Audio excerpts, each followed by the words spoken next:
Hi and welcome. I'm Midnight Truth, and it's so nice to have you here tonight, wherever you are right now. Whether you're in bed, lying on the couch, or just looking for a quiet moment, I want you to know this time is for you. Take a deep breath in, and as you breathe out, feel the weight of the day start to fade. Let your mind settle, let your body relax, and let yourself simply be. There's no rush, no pressure, just this calm, quiet moment. If you'd like, you can close your eyes and imagine yourself in a peaceful place. Maybe it's a cozy room with soft, warm lighting. Or maybe it's under a starry sky, with a gentle breeze brushing against you. Wherever you feel safe and calm, let yourself drift there. I know many of you use these stories to fall asleep. So before we begin, make sure to like this video and subscribe to the channel. Also, where are you from and what time is it there? Tonight's story is gentle and soothing, perfect to carry you into a deep, restful sleep. So settle in, get comfortable, and let's begin. I moved into the house on a crisp October morning. The kind of day where the air smells sharp and the world feels strangely quiet. This was supposed to be a new beginning for me.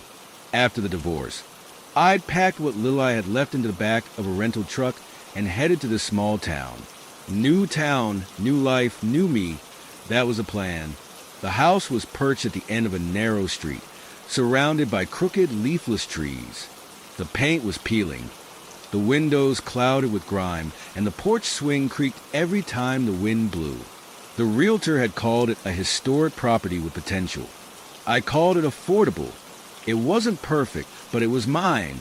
The first day was a blur of unloading boxes, assembling furniture, and dusting off decades of neglect. I tried not to let the quirks of the place bother me. The uneven floorboards, the faint smell of something musty, and the occasional groan of the wooden beams all felt like part of the charm. At least, that's what I told myself. By the time night fell, I was bone tired. I'd only managed to set up the basics. My bed, a coffee maker, and the Wi-Fi router. Everything else could wait. As I lay on the mattress in the middle of the mostly empty bedroom, I couldn't help but feel a little proud. Sure, the house was old, but it was a fresh start. The house was quiet at first, the kind of quiet that feels heavier than it should. I told myself it was just the newness of it all, the unfamiliar sounds and the weight of the day catching up with me. But as I drifted closer to sleep, I started to hear it. A soft, rhythmic creaking sound, faint but steady. At first, I thought it was the porch swing. The wind was picking up, and the swing had been moving earlier. But as I listened, I realized the sound wasn't coming from outside. It was coming from above me. I froze. The rational part of my brain jumped to explanations. An animal, maybe a raccoon or a bird. Old houses like this probably had plenty of gaps and cracks for things to sneak in. But there was another part of me, a deeper part, that felt the weight of something else. Something I couldn't quite explain. I tried to ignore it, pulling the blanket up to my chin and squeezing my eyes shut. Just a house settling, I thought. Houses like this make noises all the time. But the sound didn't stop. It stayed steady, almost like footsteps, pacing back and forth above my head. I told myself I was imagining it. I'd been through a lot lately, and stress could play tricks on you. I repeated that thought over and over until, finally, I drifted off into an uneasy sleep. When I woke up the next morning, the house was quiet again. The creaking was gone, replaced by the distant hum of birds and the rustling of leaves outside. I tried to laugh at myself for being so jumpy. It was just an old house. Old houses make noises. But as I went about my day, unpacking and settling in, I couldn't quite shake the memory of those footsteps. The first night was just the beginning. The third night in the house was when I stopped pretending that everything was normal. The day started uneventfully enough. I focused on work, trying to distract myself from the strange noises I kept hearing at night. But even during the day, the house felt off. The air seemed heavier, and there was a faint smell, something metallic and damp, that I couldn't seem to pinpoint. I told myself it was nothing, just an old house with quirks. But by the time night fell, My nerves were already stretched thin. I went to bed early, hoping sleep would come quickly. It didn't. At first, it was just the usual sounds. The creaking floorboards, the occasional groan of the walls as the wind pushed against the house. I told myself it was fine, normal even, but then came the whispers. Soft, faint, almost like the rustle of leaves in the wind. But these weren't random. They had a rhythm, a cadence, like words spoken just out of reach. I sat up in bed, my heart pounding. The whispers grew louder, more distinct, but I couldn't understand them.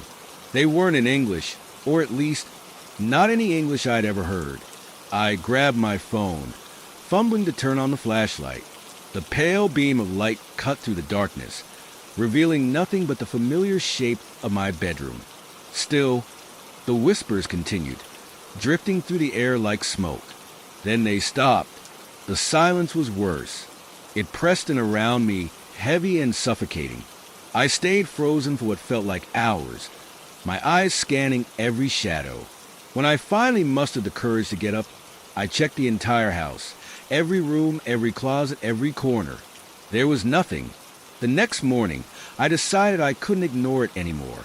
I pulled out the leather journal I'd found in the attic on my first day in the house. The handwriting was cramped and spidery. The ink faded with time. The entries were dated over a century ago, written by someone named Esther. The first few pages were mundane, detailing the daily life of someone living in the late 1800s. But as I read on, the tone changed. Asterisk, the air feels heavy at night. It's as if the house is alive, watching me, waiting for me to notice. Asterisk, asterisk, I hear whispers in the dark. They call to me, but I don't understand the words. I'm afraid to listen too closely.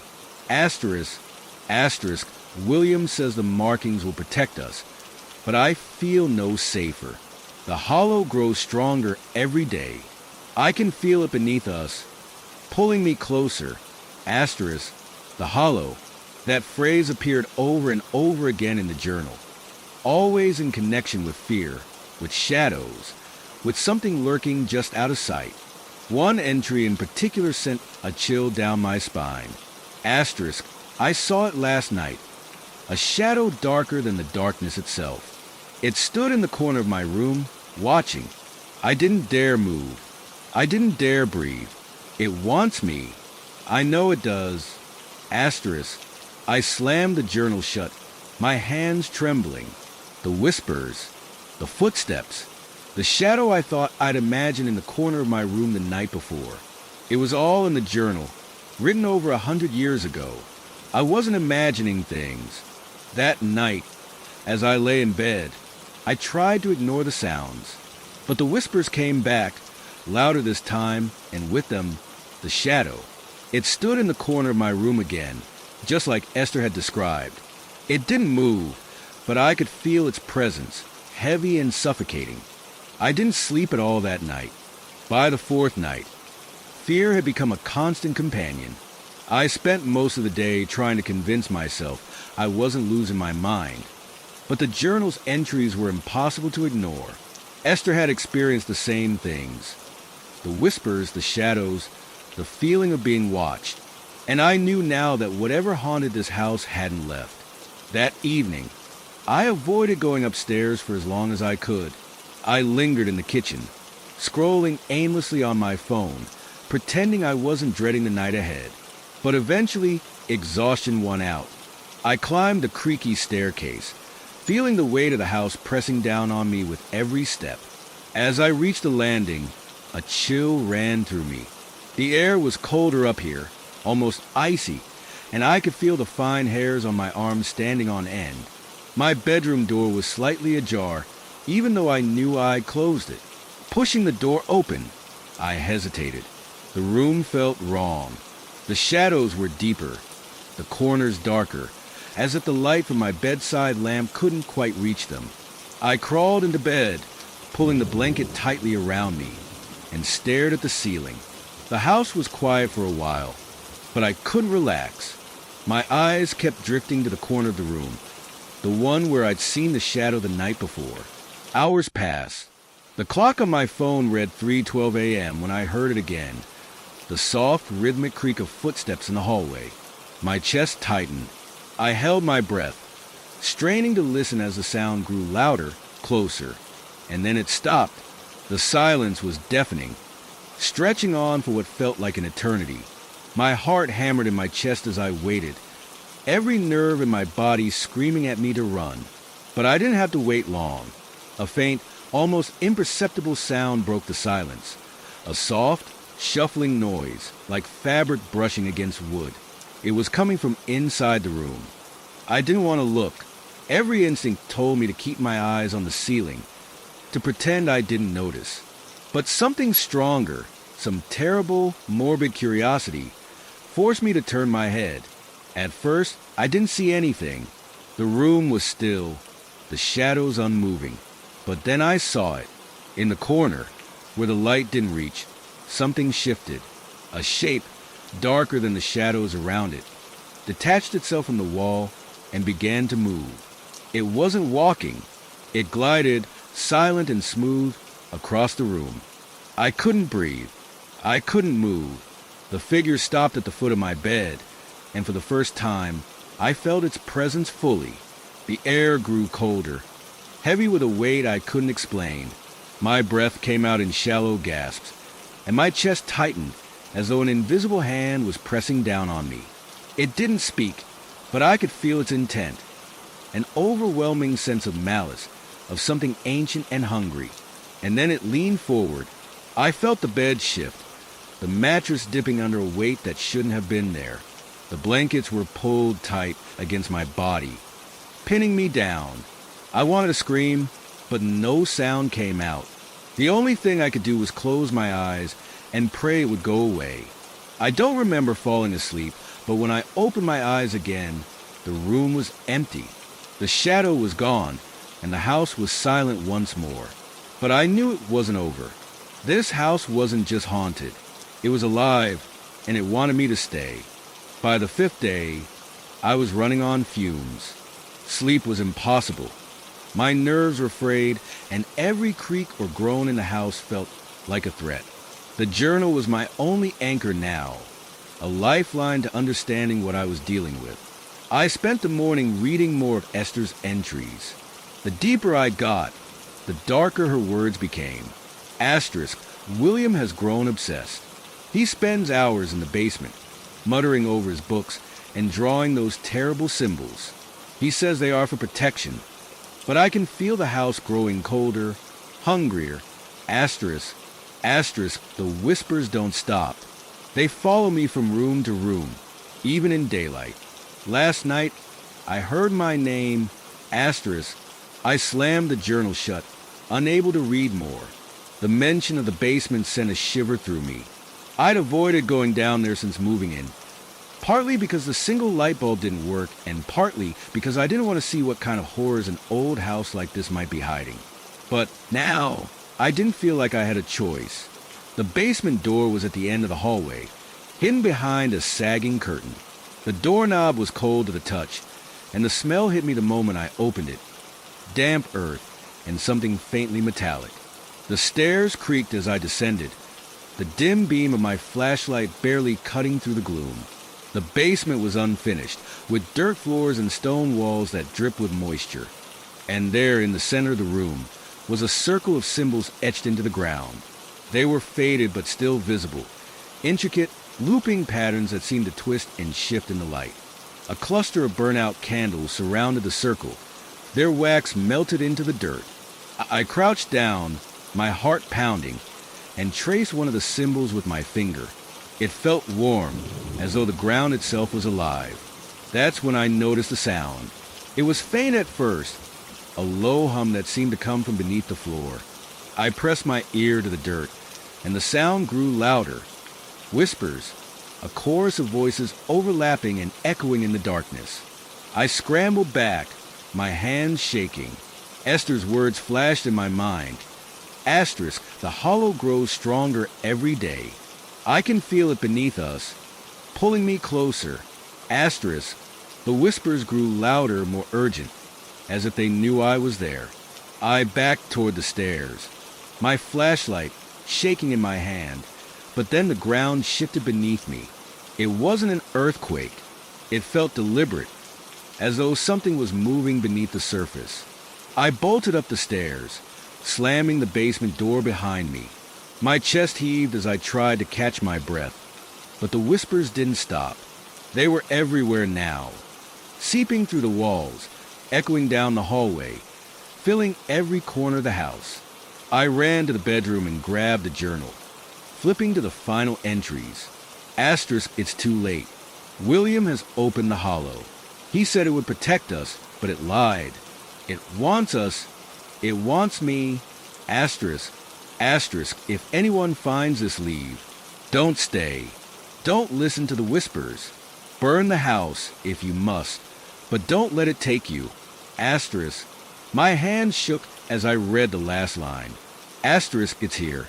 It's in the room with me. Asterisk. I felt the air grow colder, the shadows deepening around me, and then I heard it, the footsteps, heavy, deliberate, coming up the stairs. I didn't wait to see what was coming. I grabbed my keys and ran, the whispers chasing me out of the house and into the night. As I sat in my car, shaking and gasping for air, I looked back at the house. The windows were dark, but I could feel it watching me. I drove away, vowing never to return. But even now, miles away, I still hear the whispers. They're not coming from the house anymore. They're coming from inside me. I didn't stop driving until the sun began to rise, the pale light casting long shadows over the empty roads. I pulled into a rest stop on the edge of town, too exhausted to go any farther. My hands were still shaking as I parked the car, the echoes of the whispers playing on an endless loop in my head. I closed my eyes, leaning back against the seat, and tried to calm my racing thoughts. But the moment I let my guard down, I felt it, the faint pressure in the air, the weight of something watching me. I opened my eyes, scanning the empty parking lot. There was no one else around, just rows of parked cars and a scattering of trees swaying in the breeze. But I couldn't shake the feeling that I wasn't alone. The whispers started again, so soft I almost thought I was imagining them. They weren't coming from outside. They were in my head, weaving through my thoughts like tendrils of smoke. Mia, they said, the sound slithering through my mind. I jumped, slamming my hands over my ears, but it didn't help. The voice was inside me, growing louder, more insistent. It wasn't until a knock on the car window startled me that the whisper stopped. I turned to see a man standing outside, his face lined with concern. "You okay?" he asked, his voice muffled through the glass. I rolled down the window, my hands trembling. "Yeah, I'm fine. Just tired." He didn't look convinced. "You sure? You look like you've seen a ghost." I let out a shaky laugh. If only he knew. "I'll be fine," I said, trying to muster a convincing smile. "Thanks." He hesitated for a moment before nodding and walking back to his truck. I didn't stay at the rest stop much longer. As tired as I was, I couldn't risk falling asleep, not with whatever this was following me. By the time I reached the next town, I was desperate for answers. I found a small library on the edge of Main Street, its sign faded and the windows covered in dust. Inside, the air was stale, and the shelves were crammed with books that looked older than the building itself. I approached the front desk, where an elderly librarian was flipping through a tattered magazine. "Excuse me," I said, my voice hoarse. "I'm looking for information about a house in Hollow Creek. It was built in the late 1800s by someone named Hartwell." The woman's eyes widened slightly at the name. "Hartwell," she repeated. "You mean the grim hollow house?" "I think so," I said cautiously. She set down her magazine and motioned for me to follow her. "Come with me." She led me to a corner of the library where the local history books were kept, pulling out a thick leather-bound volume. She flipped through the pages until she found what she was looking for.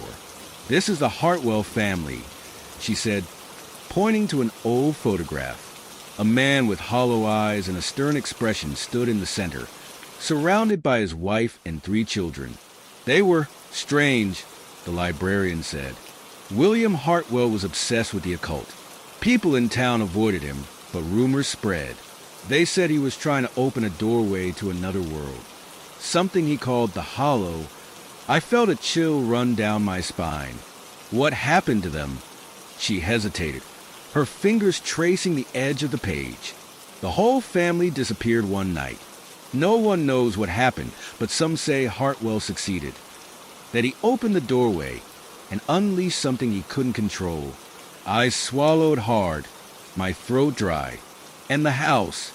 She closed the book, her expression grim. It's been cursed ever since. No one stays there for long. Those who do, they're never the same.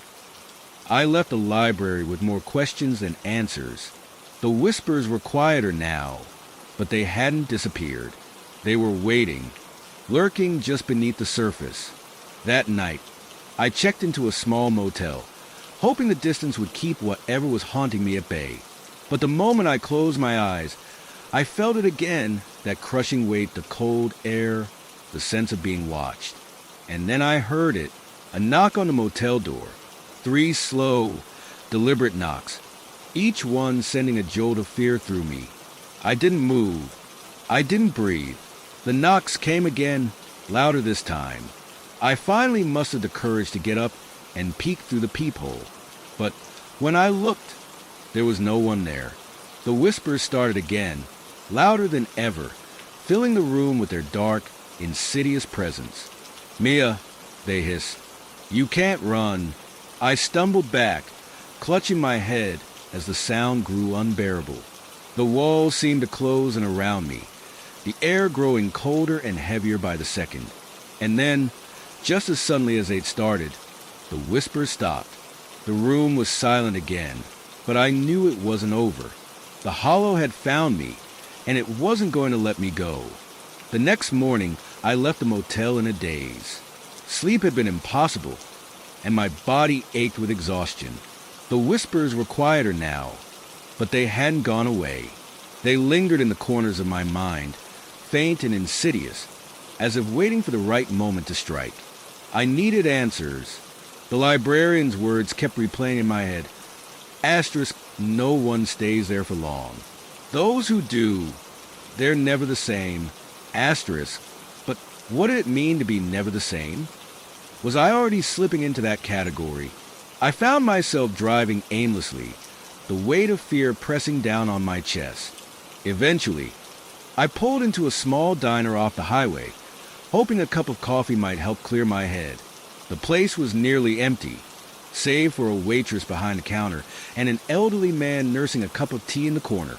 I ordered my coffee and sat down, trying to steady my trembling hands. "You look like you've been through hell," the waitress said as she placed a mug in front of me. I forced a weak smile. "You could say that." The old man in the corner looked up at me, his eyes sharp and curious. "You from around here?" he asked, his voice rough with age. "No," I said quickly. "Just passing through." He nodded slowly, studying me. "You look like someone who's seen the Hollow." My stomach dropped. "What did you say?"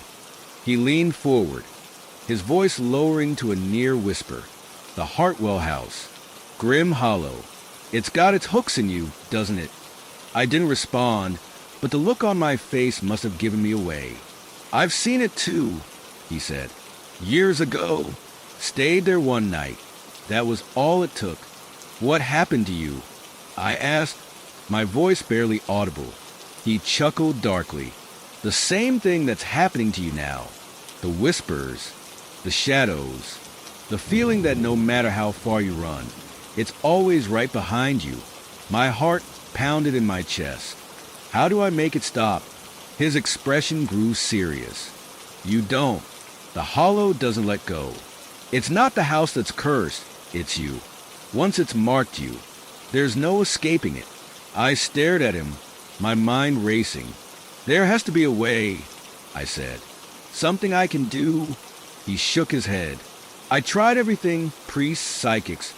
even burned the clothes I was wearing that night. Nothing worked. The only thing you can do is survive. And even that won't be easy. I left the diner feeling more hopeless than ever. If the old man was right, then there was no escaping the hollow. It would follow me wherever I went, tormenting me until there was nothing left. That night, I checked into another motel, too afraid to go back to the house or even stay in one place for too long. The room was small and shabby, with peeling wallpaper and a mirror that hung crookedly on the wall. I avoided looking at the mirror as I got ready for bed, but something about it kept drawing my attention. The glass was warped and cloudy, as if it were hiding something just beneath the surface. I turned off the light and climbed into bed, my body tense with anticipation. The whispers started almost immediately, faint and persistent, like the hum of static in the back of my mind. And then I heard something else, a faint tapping sound, coming from the direction of the mirror. I sat up, my heart racing. The room was dark, but the mirror seemed to glow faintly, its surface shimmering like water. The tapping grew louder, more insistent, as if something on the other side was trying to get through. I got out of bed, my legs shaking, and approached the mirror slowly. My reflection stared back at me, pale and wide-eyed, but something was off. The reflection's lips were moving. At first, I thought I was imagining it, but then I realized it was speaking. I couldn't hear the words, but I could see them forming silently, over and over again. I leaned closer, trying to make out what it was saying, and then, suddenly, the reflection smiled. It wasn't my smile. It was too wide, too sharp, and it sent a jolt of terror through me. I stumbled back, the whispers in my head rising to a deafening crescendo. The mirror began to tremble, the glass rippling like the surface of a pond, and then it shattered. The shards of glass rained down around me, but when I looked at the mirror again, it was intact, perfectly whole, as if nothing had happened. But my reflection was gone. I stared at the empty glass, my breath coming in short, panicked gasps. The whispers were louder now, filling the room, filling me. And then in the silence that followed, I heard my own voice, soft, mocking, and coming from the mirror.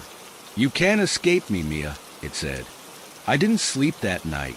How could I? The image of my reflection, no, the thing that had taken my place, was burned into my mind. The words that had spoken were still echoing in my head. Asterisk, "You can't escape me, Mia." Asterisk, it wasn't just a mirror. It was a doorway. Something had reached through it. Something ancient and cold.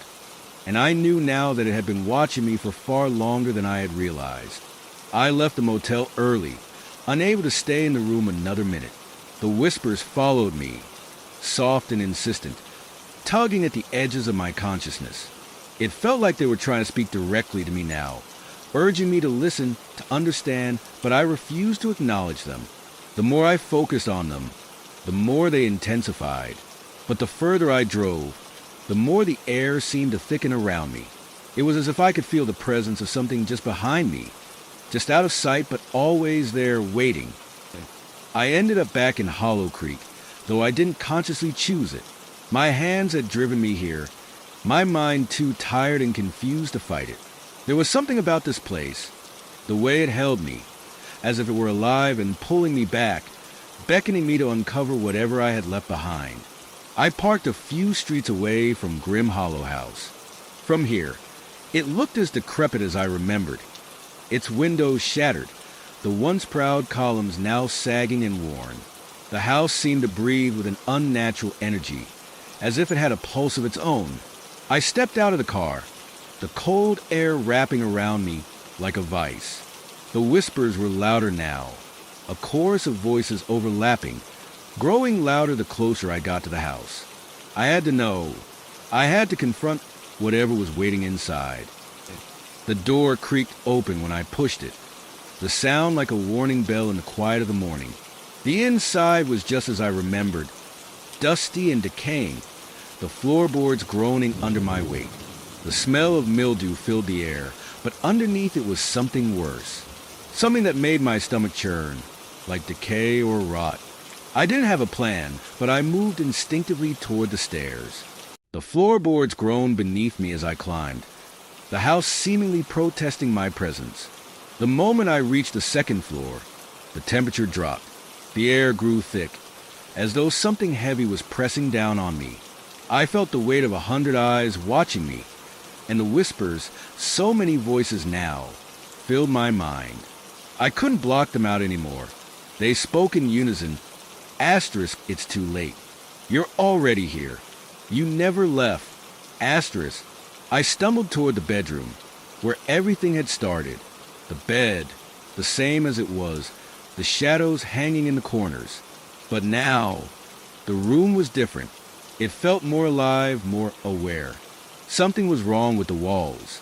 They pulsed, faintly at first, then stronger with each passing second. My heart pounded in my chest, a frantic rhythm that mirrored the pulsing of the house. And then I saw it. At the foot of the bed, just within the shadowed corner, was a shape, a figure that didn't belong. It wasn't solid, not quite, but it was there, pressing against the air, warping the light around it. I couldn't breathe. My mind screamed at me to run, to get out of there, but my legs wouldn't move. The figure was growing, stretching toward me. Its form flickered in and out of focus, but I could make out its face, pale, twisted, and unfamiliar. It was smiling.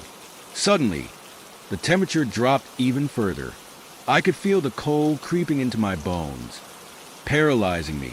The figure's smile stretched wider, its eyes black voids that seemed to swallow everything they touched. And then the voice came. It wasn't the whispers. This was something far worse. The voice came from everywhere, inside my head, behind me, beside me. It surrounded me, crushed me. Asterisk, you can't leave. You've never left. Asterisk, the air around me shifted, and I felt something cold, something unseen, wrap around my wrist. It tightened, pulling me forward, dragging me toward the figure at the corner of the room. I tried to scream, but my mouth wouldn't move. The thing was closer now, its cold breath brushing against my skin. Its fingers, pale and long, reached out toward me, and then with a snap, the grip on my wrist loosened. I stumbled backward, my breath catching in my throat, my heart hammering in my chest. The figure, whatever it was gone. The room was empty, still. I ran. I didn't look back. I made it to my car, hands trembling so badly that I could barely turn the key in the ignition. The whispers were still there, but now they were distant, fading as I drove further away from Grim Hollow House.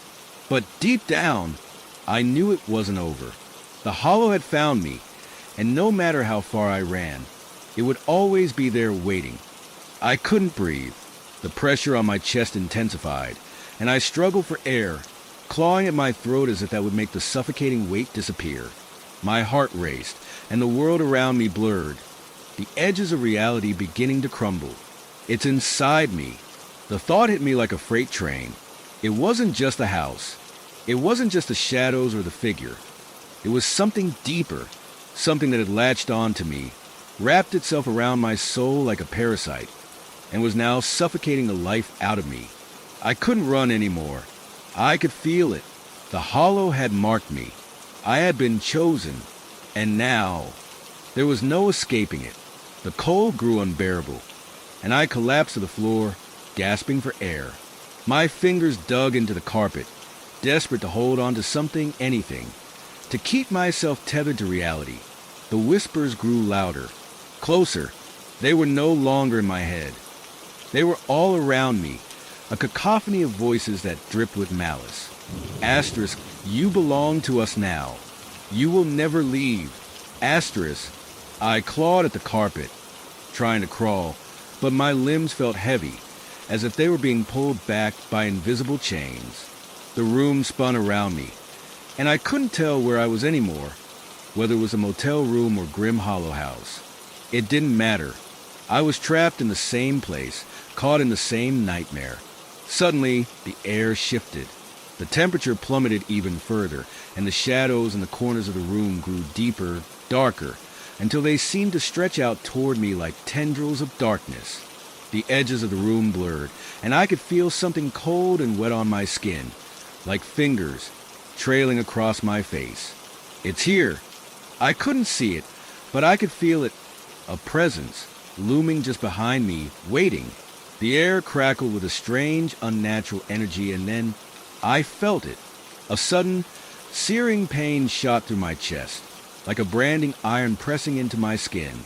I screamed, but the sound was muffled, drowned out by the roar of the whispers. The pain was unbearable, but I couldn't escape it. It burned into me, and I realized it wasn't just a house anymore. It was inside of me. The hollow had left its mark. I don't know how long I lay there on the floor, writhing in agony. The pain ebbed, but the feeling of something inside me, something dark, remained. The whispers died down, but I could still hear them in the back of my mind, a constant murmur that never quite stopped. I managed to pull myself to my feet, the room still spinning around me. I glanced at the mirror again, but this time, I didn't look away. I had to face it. The reflection in the mirror wasn't mine. At first, it was just a slight distortion, a flicker in the glass, but then it became more pronounced. My reflection was grinning. It smiled too wide, too sharp, as if it wasn't my face at all.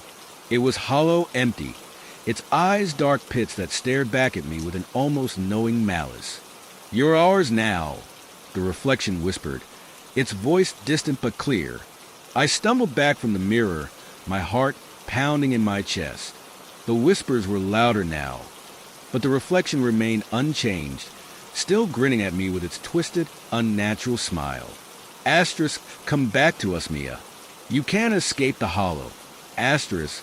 I turned away, unable to look at it anymore, but the feeling of being watched, being followed, lingered. The mark was inside me now. There was no denying it. I had been chosen. The rest of the night passed in a blur. I don't remember how I managed to leave the motel, but somehow I ended up in my car, just driving. My mind was a fog, my thoughts scattered and disjointed. The mark inside me burned, a constant reminder of the thing I could never escape. The road stretched out before me, but I didn't know where I was going. I didn't know if it mattered. I glanced in the rearview mirror, but I didn't see anything, except for the smile. I didn't recognize my reflection anymore. I didn't recognize myself. The hollow had found me. I was no longer just a victim of the house. I had become part of it, part of something far darker, far older than I had ever imagined, and there was no escaping it. I couldn't remember how many days had passed since I left the motel. Time seemed to slip through my fingers like sand, fleeting and elusive. The whispers never stopped. They were always there, a constant hum in the back of my mind, a reminder that I couldn't outrun them. I couldn't outrun it. I couldn't escape the hollow. I didn't know where I was going anymore. My car felt like a cage, the engine humming beneath me like a heartbeat, but there was no direction. There was no destination, just a road, stretching endlessly before me, pulling me deeper into its grip. The mark on my chest still burned. It wasn't a physical pain, not exactly. It was something deeper, more insidious. It was like a weight pressing on my soul, an unshakable presence that refused to let go. "You belong to us now," the voice echoed in my thoughts again. I tried to ignore it. I had to, but it wasn't easy. By the time I pulled into the next town, the sun had already set. The streetlights flickered weakly, casting long, distorted shadows across the empty streets. It was quiet, too quiet. The kind of silence that settles in after something terrible has happened. The kind that makes you feel like you're the last person left on earth.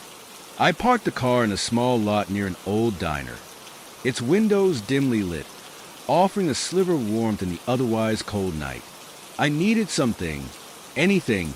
I pushed open the door to the diner, the bell above it ringing softly as I entered. The warm scent of coffee and grease hit me immediately, but it felt suffocating rather than comforting. The diner was nearly empty, save for a man sitting at the counter with his head bowed, his face obscured by a wide-brimmed hat. The waitress behind the counter didn't acknowledge me as I approached. She was staring out the window, lost in her own thoughts, her fingers twitching nervously around a coffee cup. I took a seat at the counter, trying not to let the unease bubble up inside me.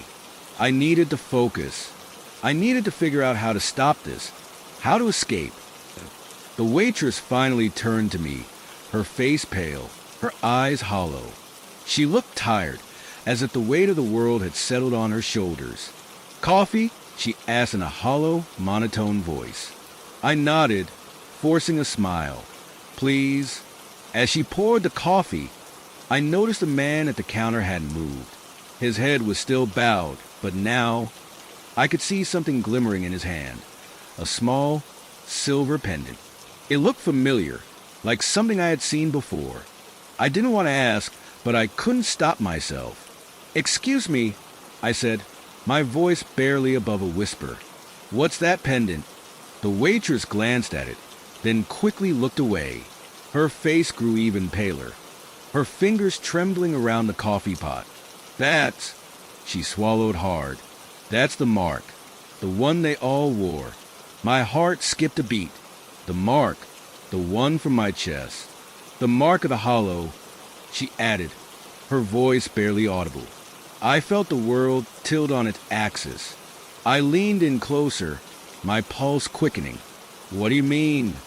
Her eyes flicked nervously toward the man at the counter. "You don't understand," she whispered. "They never leave. Once you're marked, you belong to it. To them. There's no escaping the hollow. It pulls you in. It makes you part of it." My chest tightened as the words sank in. But how do I stop it? How do I? Before I could finish, the man at the counter spoke. His voice was low, gravelly, but it held a sense of urgency that made me freeze. "You don't stop it. You can't. Once it calls you, there's only one way out." He finally lifted his head, and I felt my blood run cold. His face was gaunt, hollowed out by exhaustion and fear. His eyes, though, were what caught my attention, dark, empty pits that seemed to see everything and nothing at the same time. "The only way out is to become part of it," he continued, his voice barely a whisper. "To let it consume you, or to pass it on." The air in the diner seemed to grow thicker, pressing in on me from all sides. I couldn't breathe. The whispers returned, louder now, more insistent. "You can't leave." I swallowed hard, my throat dry. "Pass it on? What do you mean?" The man leaned forward, his eyes never leaving mine. "It needs more sacrifices, more vessels. You don't have to be alive to be part of the hollow. You just need to be willing." I recoiled from him, my hands trembling as I backed away from the counter. No, I can't. I can't do that." The waitress's voice was barely audible as she spoke, her words chilling me to the core. "You don't have a choice. The hollow chooses, and once it does, there's no turning back." I fled the diner, my heart hammering in my chest. I didn't stop running until I reached my car, where I collapsed against the steering wheel, gasping for breath. The hollow was real. It had never been a legend, a story, a myth. It was here, and it had marked me. I was running out of time. I started the car and drove, the road ahead of me stretching endlessly into the night. The whispering voices filled my ears, the words repeating over and over, a constant reminder that I couldn't escape. But I had to try. I had to do something, anything, to stop the hollow from consuming me completely. "It's coming for you."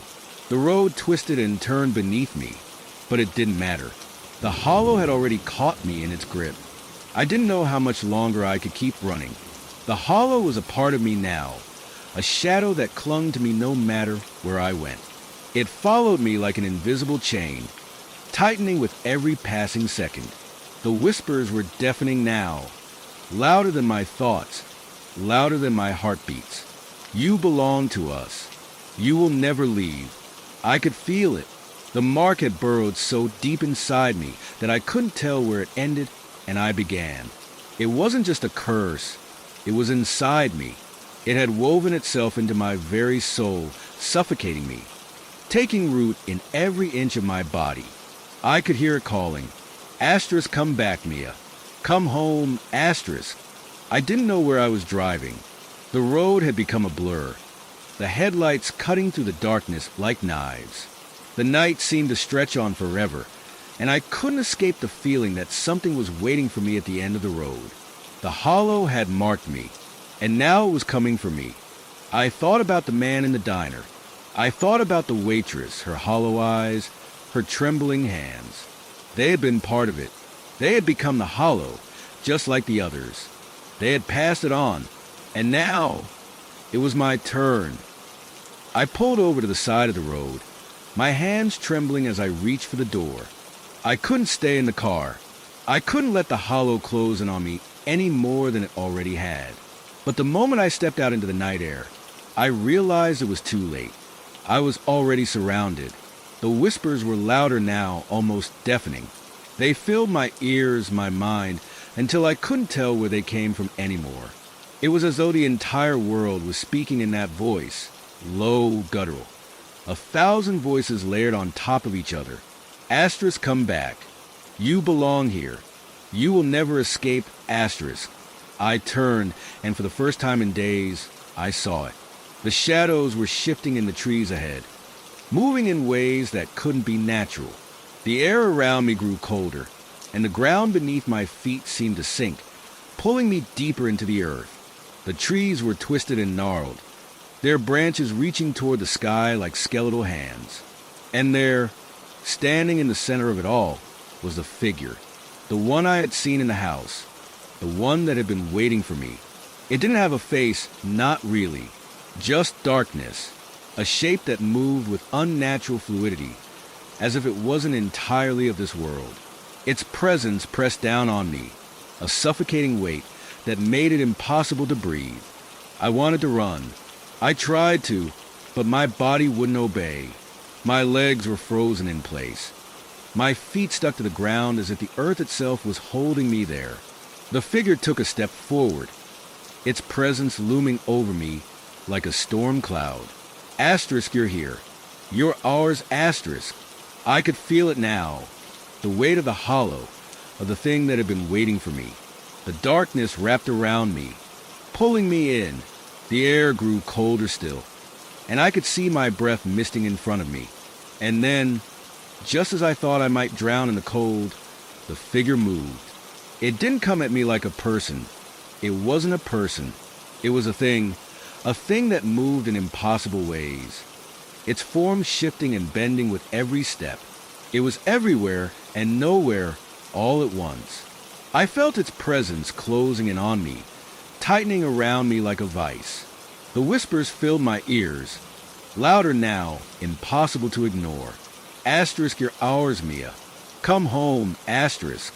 And then, as if it were the most natural thing in the world, the figure reached out its hand, if you could even call it that, gently cupping my face. The touch was cold, unfathomably cold. I gasped, but the breath caught in my throat. The world around me began to spin. The trees, the sky, the figure. They all blurred together into a whirl of shadows and whispers. It felt like drowning. I closed my eyes, trying to escape it, but I couldn't. The figure's touch was still there, still pressing against my skin, and I could feel myself slipping. This is it. There was no escape anymore. No running, no hiding. The hollow had found me, and it was taking me, taking everything, and then everything went black. When I opened my eyes again, I was back in the house, Grim Hollow House. I was standing in the same room, the same doorway where it had all begun.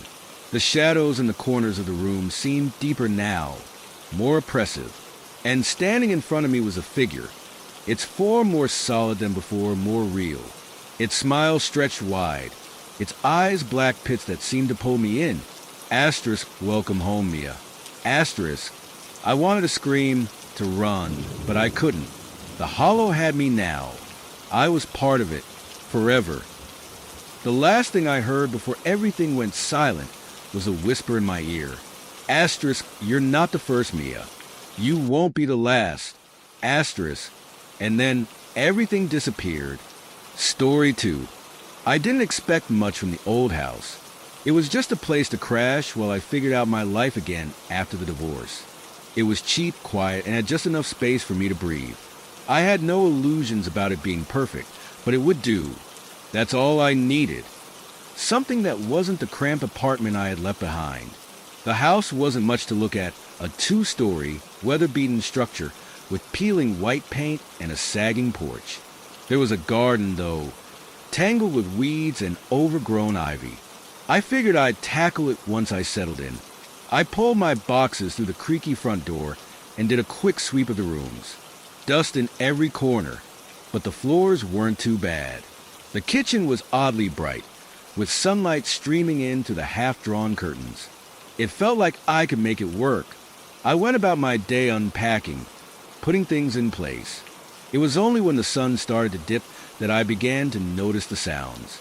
The house groaned. Floorboards creaked underfoot.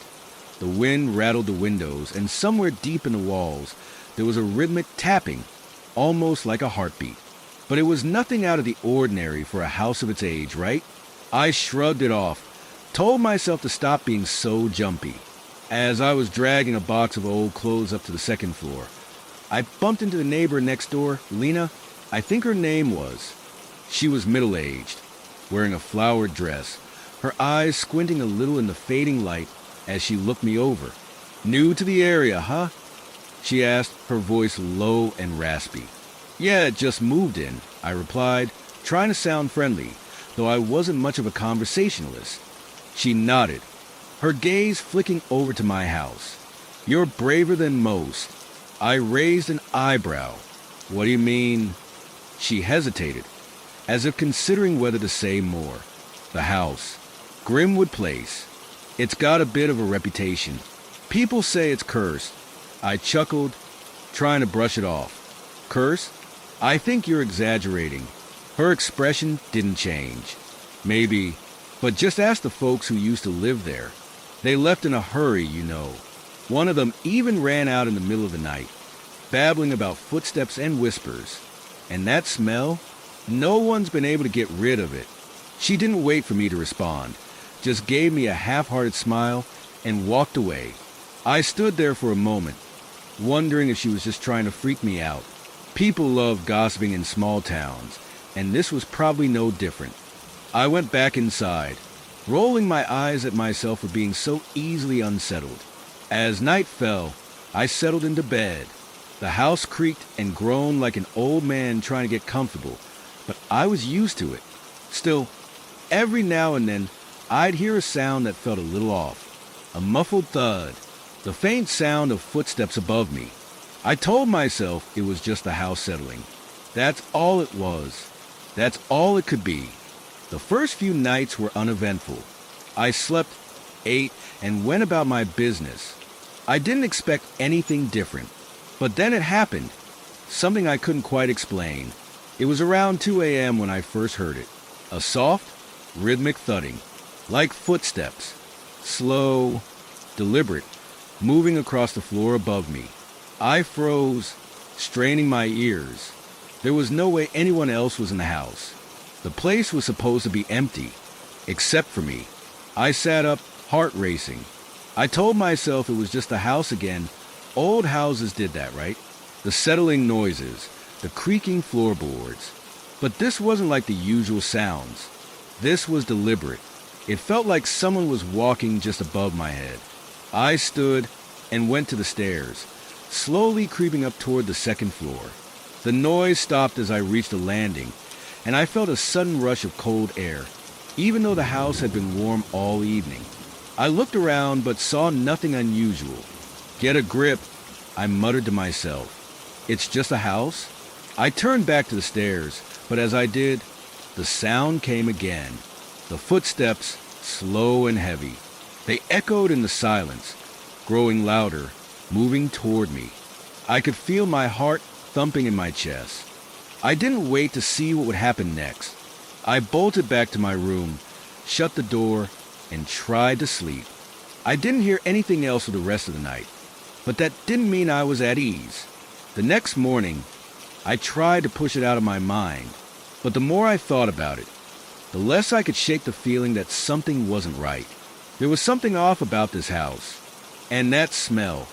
Now that I thought about it, there was an odd, musty odor that lingered in the corners of the rooms, like mold or something worse. That evening, when I went to check the mail, I ran into Lena again. "You hear them, don't you?" she asked, her eyes sharp. I didn't know how to respond. "You mean the footsteps?" She nodded. "I told you. They're there. The house is haunted, in a way." "Haunted?" I echoed, a chill creeping down my spine. "Who lived there before?" She glanced around, as if making sure no one was listening. "No one talks about it much, but I've heard stories. The man who owned it before, he was obsessed with the occult, practiced rituals. Some say he opened the door to something bad." I swallowed hard, my mind racing. Was it possible? Could all this be connected? But I didn't want to believe it. "No way." "Thanks for the heads up," I muttered, turning away. I wasn't sure what to believe, but something about Lena's words stuck with me, gnawing at my thoughts. Could this house really be cursed? The next few days blurred together. I spent most of my time trying to ignore the nagging feeling in the back of my mind, but the house seemed to grow more oppressive with each passing night. The air felt thick and stale, no matter how much I opened the windows to let in fresh air. It was like the house was holding its breath, waiting for something to happen. And then there were the noises.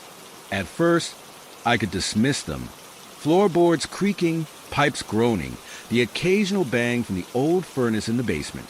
But each night, they grew louder, more persistent.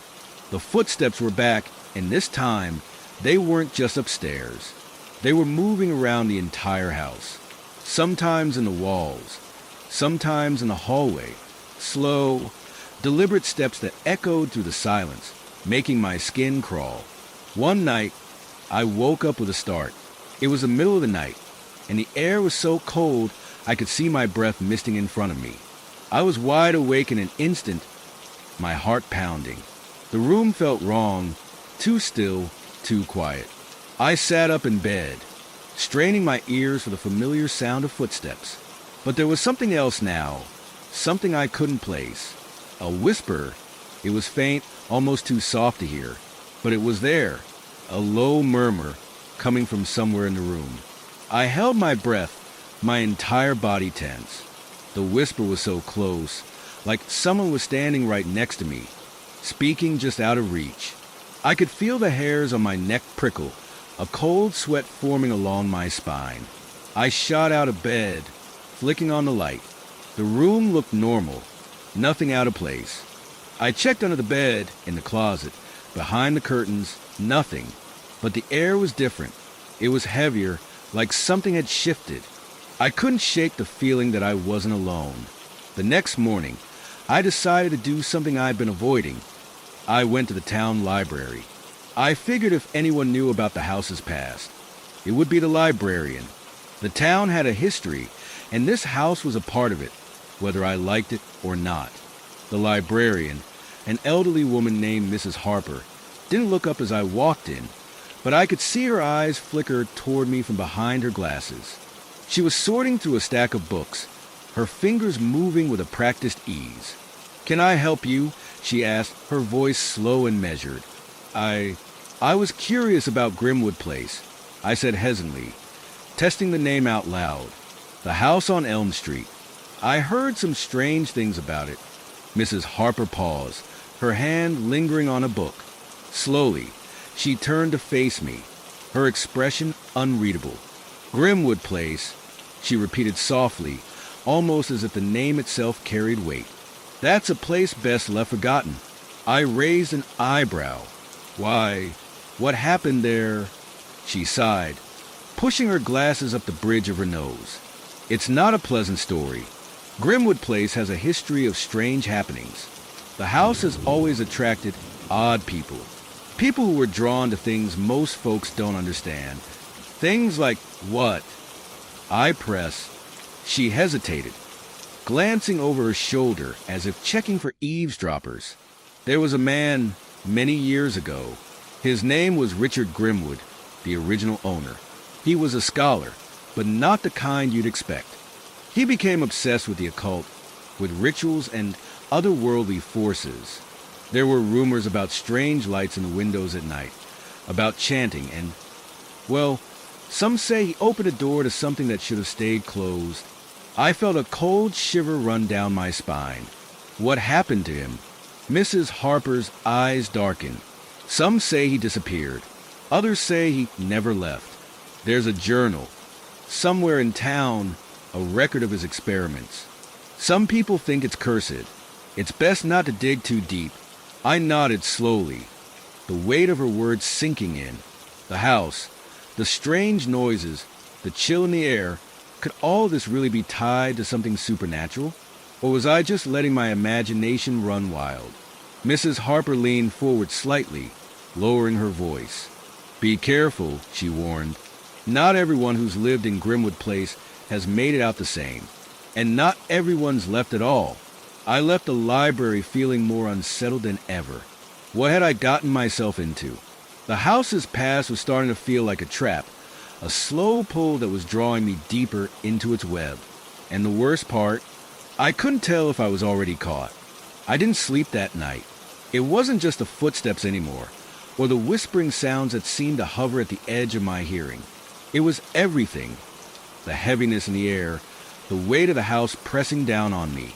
And after my conversation with Mrs. Harper, the house's past felt like a shadow, constantly hanging over me, waiting to pull me in. I had to know more. It wasn't just curiosity anymore. It was a compulsion. The thought of Richard Grimwood's journal, the record of his experiments, gnawed at me. If there was something to this curse, if the house truly had a dark history, I needed to understand it. Maybe then I could make sense of the noises, the cold spots, the feeling that something was watching me from the corners of the house. The next day, I returned to the library, determined to find the journal. Mrs. Harper was nowhere in sight when I walked in, so I headed straight for the back of the library, where the old, dusty records were kept. The place was quieter than usual, the silence almost oppressive. I moved through the rows of old books, my fingers brushing over the spines as I searched for anything that might lead me to Grimwood's journal. It took me a while, but I eventually found it, hidden deep in the back, tucked away on a shelf that looked like it hadn't been touched in years. The cover was worn, the pages yellowed with age. I could tell it wasn't a normal book. The leather binding was cracked in places, as if it had been opened and closed 1,000 times. I hesitated for only a moment before I pulled it off the shelf and opened it. The handwriting was messy, frantic even, and the pages were filled with strange symbols and descriptions of rituals. Richard Grimwood's obsession with the occult was clear from the very first page. He spoke of opening doors, of summoning entities, and of communing with things beyond the veil. Some of the things he described made my skin crawl. There was one page in particular that caught my eye.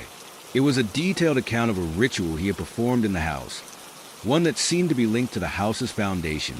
Grimwood had believed that the house itself was built on a thin place, a spot where the barrier between the living world and the spirit world was weaker than anywhere else. The ritual, according to his notes, was meant to bridge the gap and invite a being into this world. The entry was disturbingly clear. Asterisk, the Watcher of the Hollow will come, and with it, the price will be paid. Asterisk, I slammed the book shut, my heart pounding. I didn't know what to think. Was this just madness? Was it all just the ramblings of a man gone mad? Or was there something more to it?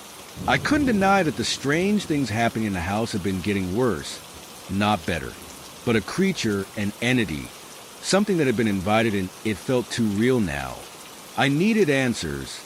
I left the library in a daze, the journal still clutched in my hands.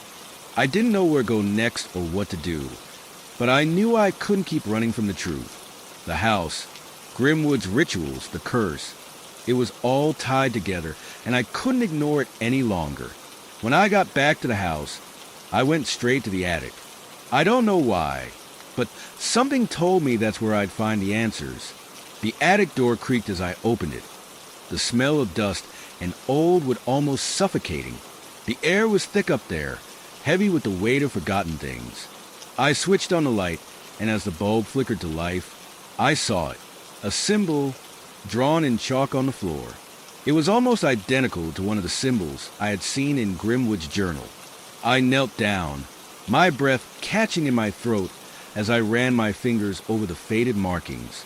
The hairs on the back of my neck stood up, and for the first time, I wondered if I had made a mistake coming here. What if this wasn't just an old house with a strange history? What if I had opened a door I couldn't close? As I stood up, the temperature in the room dropped. I could feel the chill creeping into my bones. Then I heard it, a whisper, clearer now, closer. It sounded like it was coming from behind me, and when I turned around, my heart nearly stopped. There, standing in the corner of the attic, was a figure, tall, shadowed, and impossibly still. I couldn't make out its features, but I could feel it, its presence, its coldness. The hair on my arm stood up, and I felt the weight of its gaze, even though I couldn't see its eyes.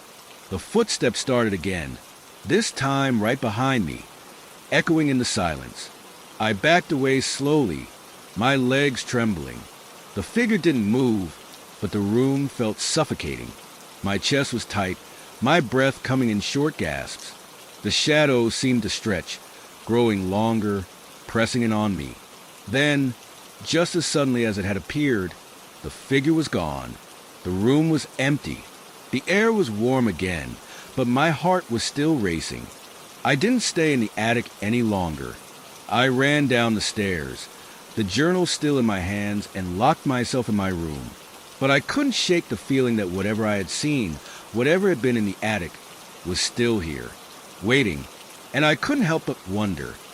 Had Richard Grimwood's ritual truly opened a door, or had something been waiting here all along?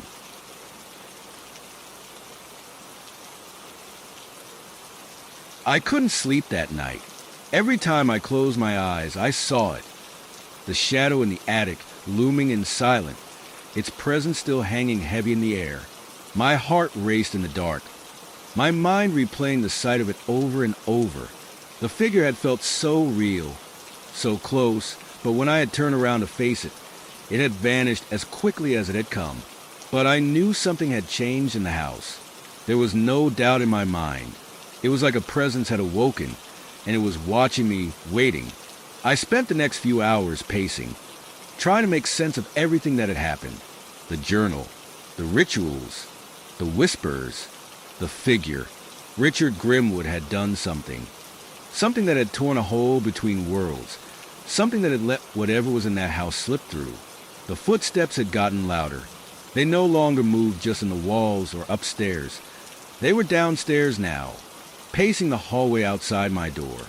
I could hear them clearly, the heavy, deliberate steps that seemed to come closer with every passing minute. I sat frozen in bed, my back pressed against the wall, trying not to breathe too loudly, too quickly. Then, just when I thought I might break, the whisper came again. Not from the hall, not from the shadows, but from right next to me.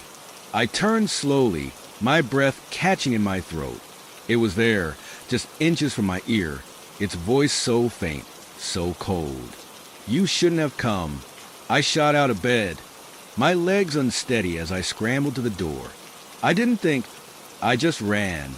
I ran out of my room, down the stairs, and into the kitchen. My mind raced, heart thundering in my chest. I had to get out of there. I couldn't stay. Whatever had been unleashed, it was here now in this house, and it was not going to let me go.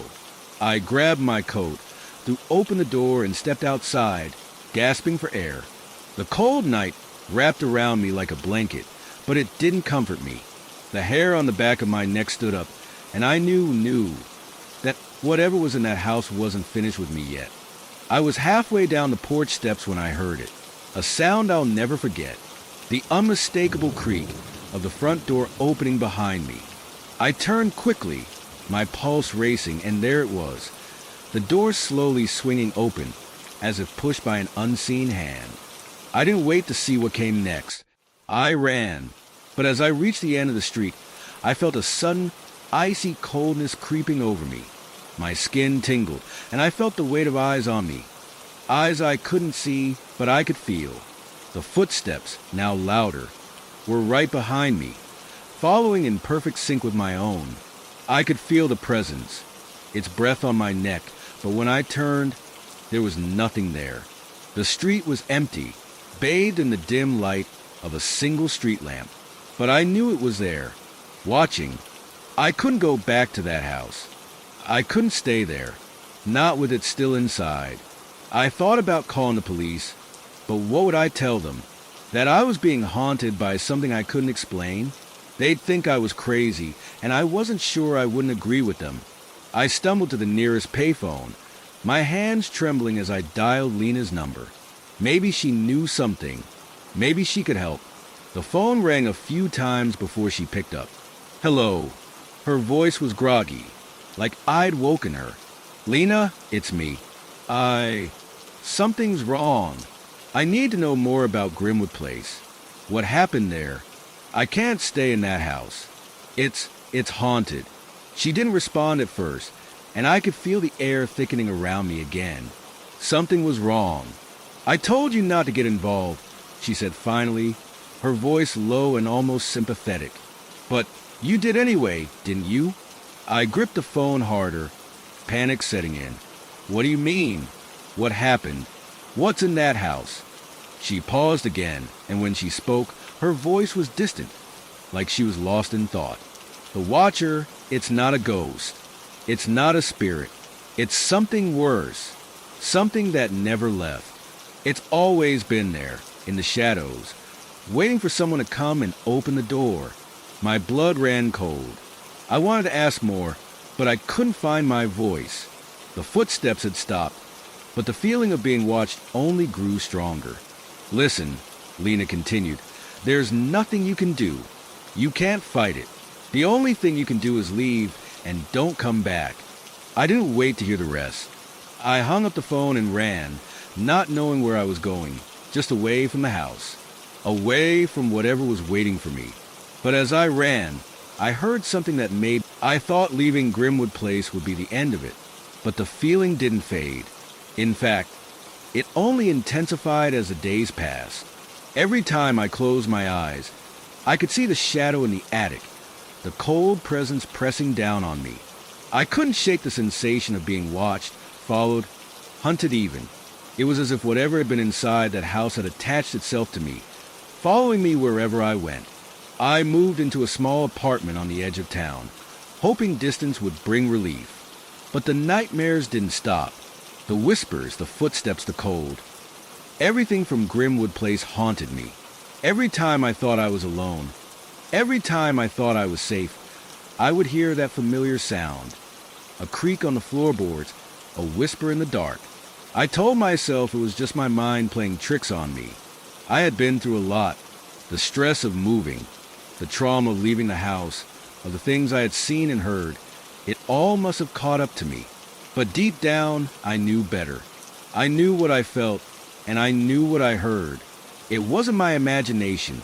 The Watcher hadn't just been in Grimwood Place. It had followed me. It wasn't until a week after I moved into the apartment that things started to escalate. The first night it happened, I was asleep in my bed, the weight of exhaustion finally pulling me under. But then, the whispers came again, this time louder, clearer, closer. They seemed to surround me, filling the room with a low murmur I couldn't ignore. "Don't run," the voice whispered, just inches from my ear. "We're not finished yet." I jolted awake, my body freezing in fear. My breath came out in quick, shallow gasps as I sat up, the cold air wrapping around me like a vice. The room was dark, but I could feel something. Something was there, standing in the shadows just beyond the edge of the bed. I turned slowly, but nothing was there.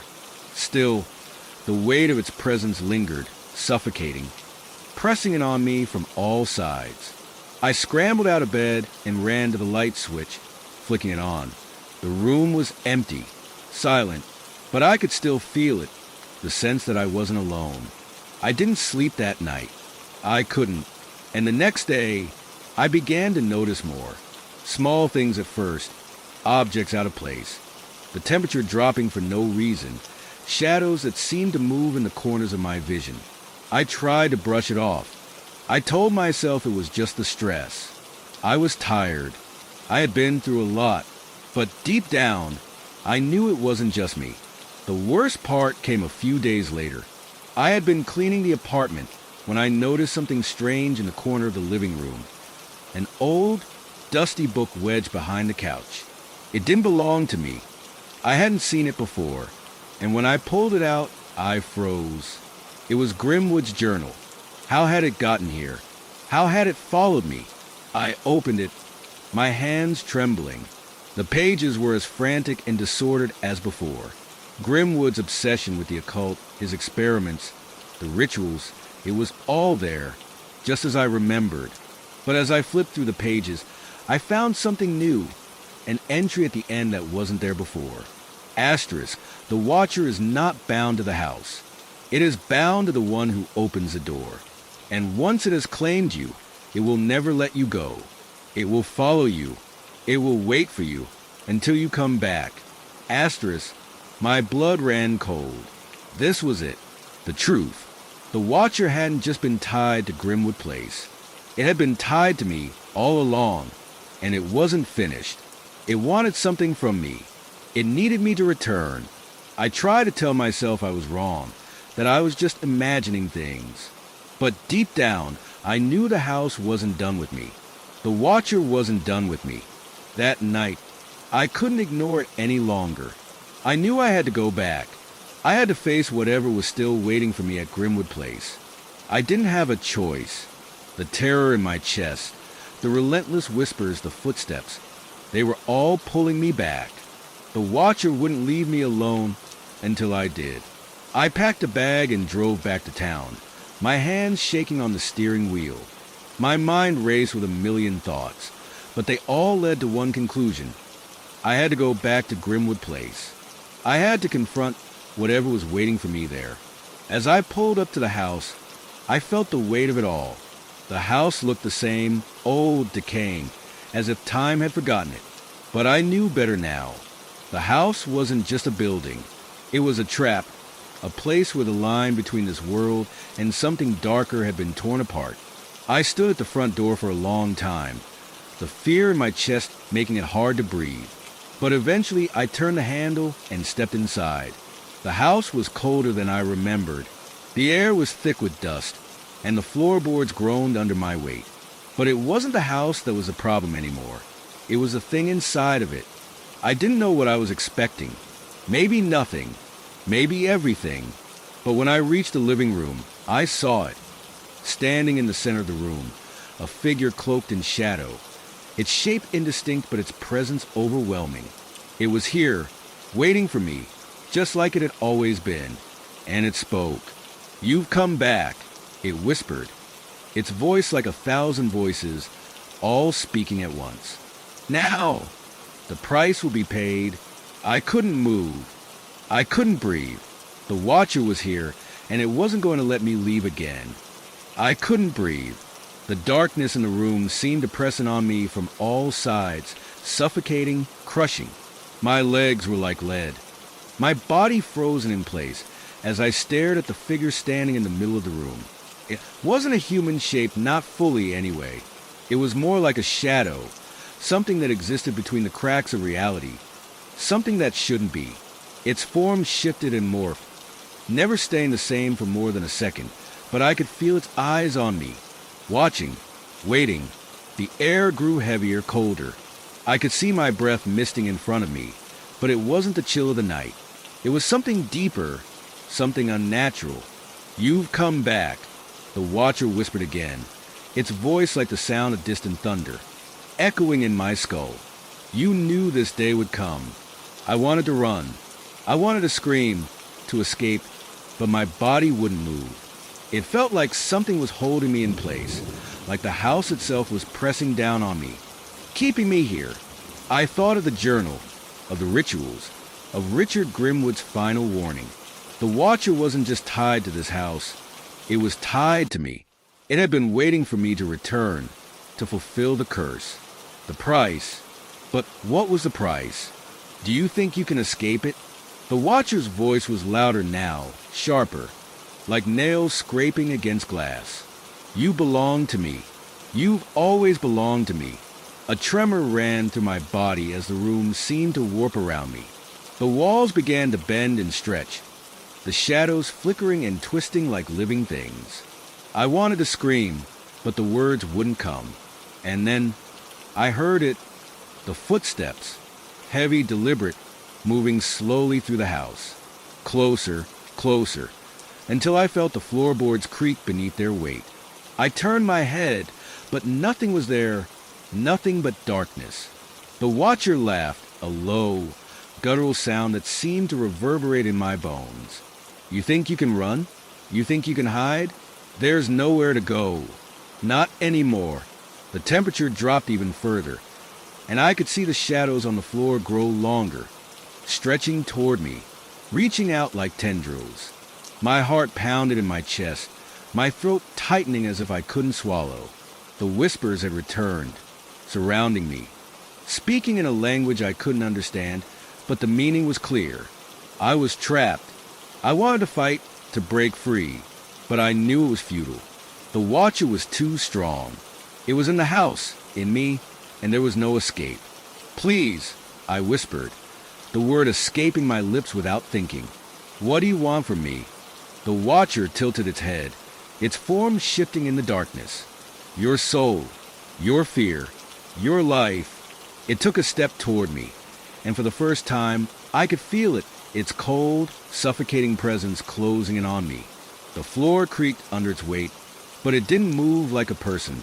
It moved like a storm, like the wind itself, swirling and twisting, as if it could shift between worlds. No, I gasped, my voice shaking.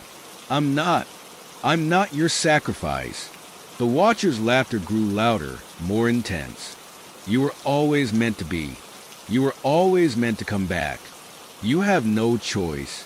The shadows in the room began to grow darker, deeper. The edges of the walls seemed to dissolve, leaving nothing but endless blackness. The air was thick with the weight of it, and I could feel something pulling at me, tugging me toward the center of the room. I tried to move, to run, but my body refused to cooperate. It felt like the house itself had a grip on me, holding me in place, forcing me to face whatever this thing was. Suddenly, a sharp pain shot through my chest, a cold, searing sensation that left me gasping for air.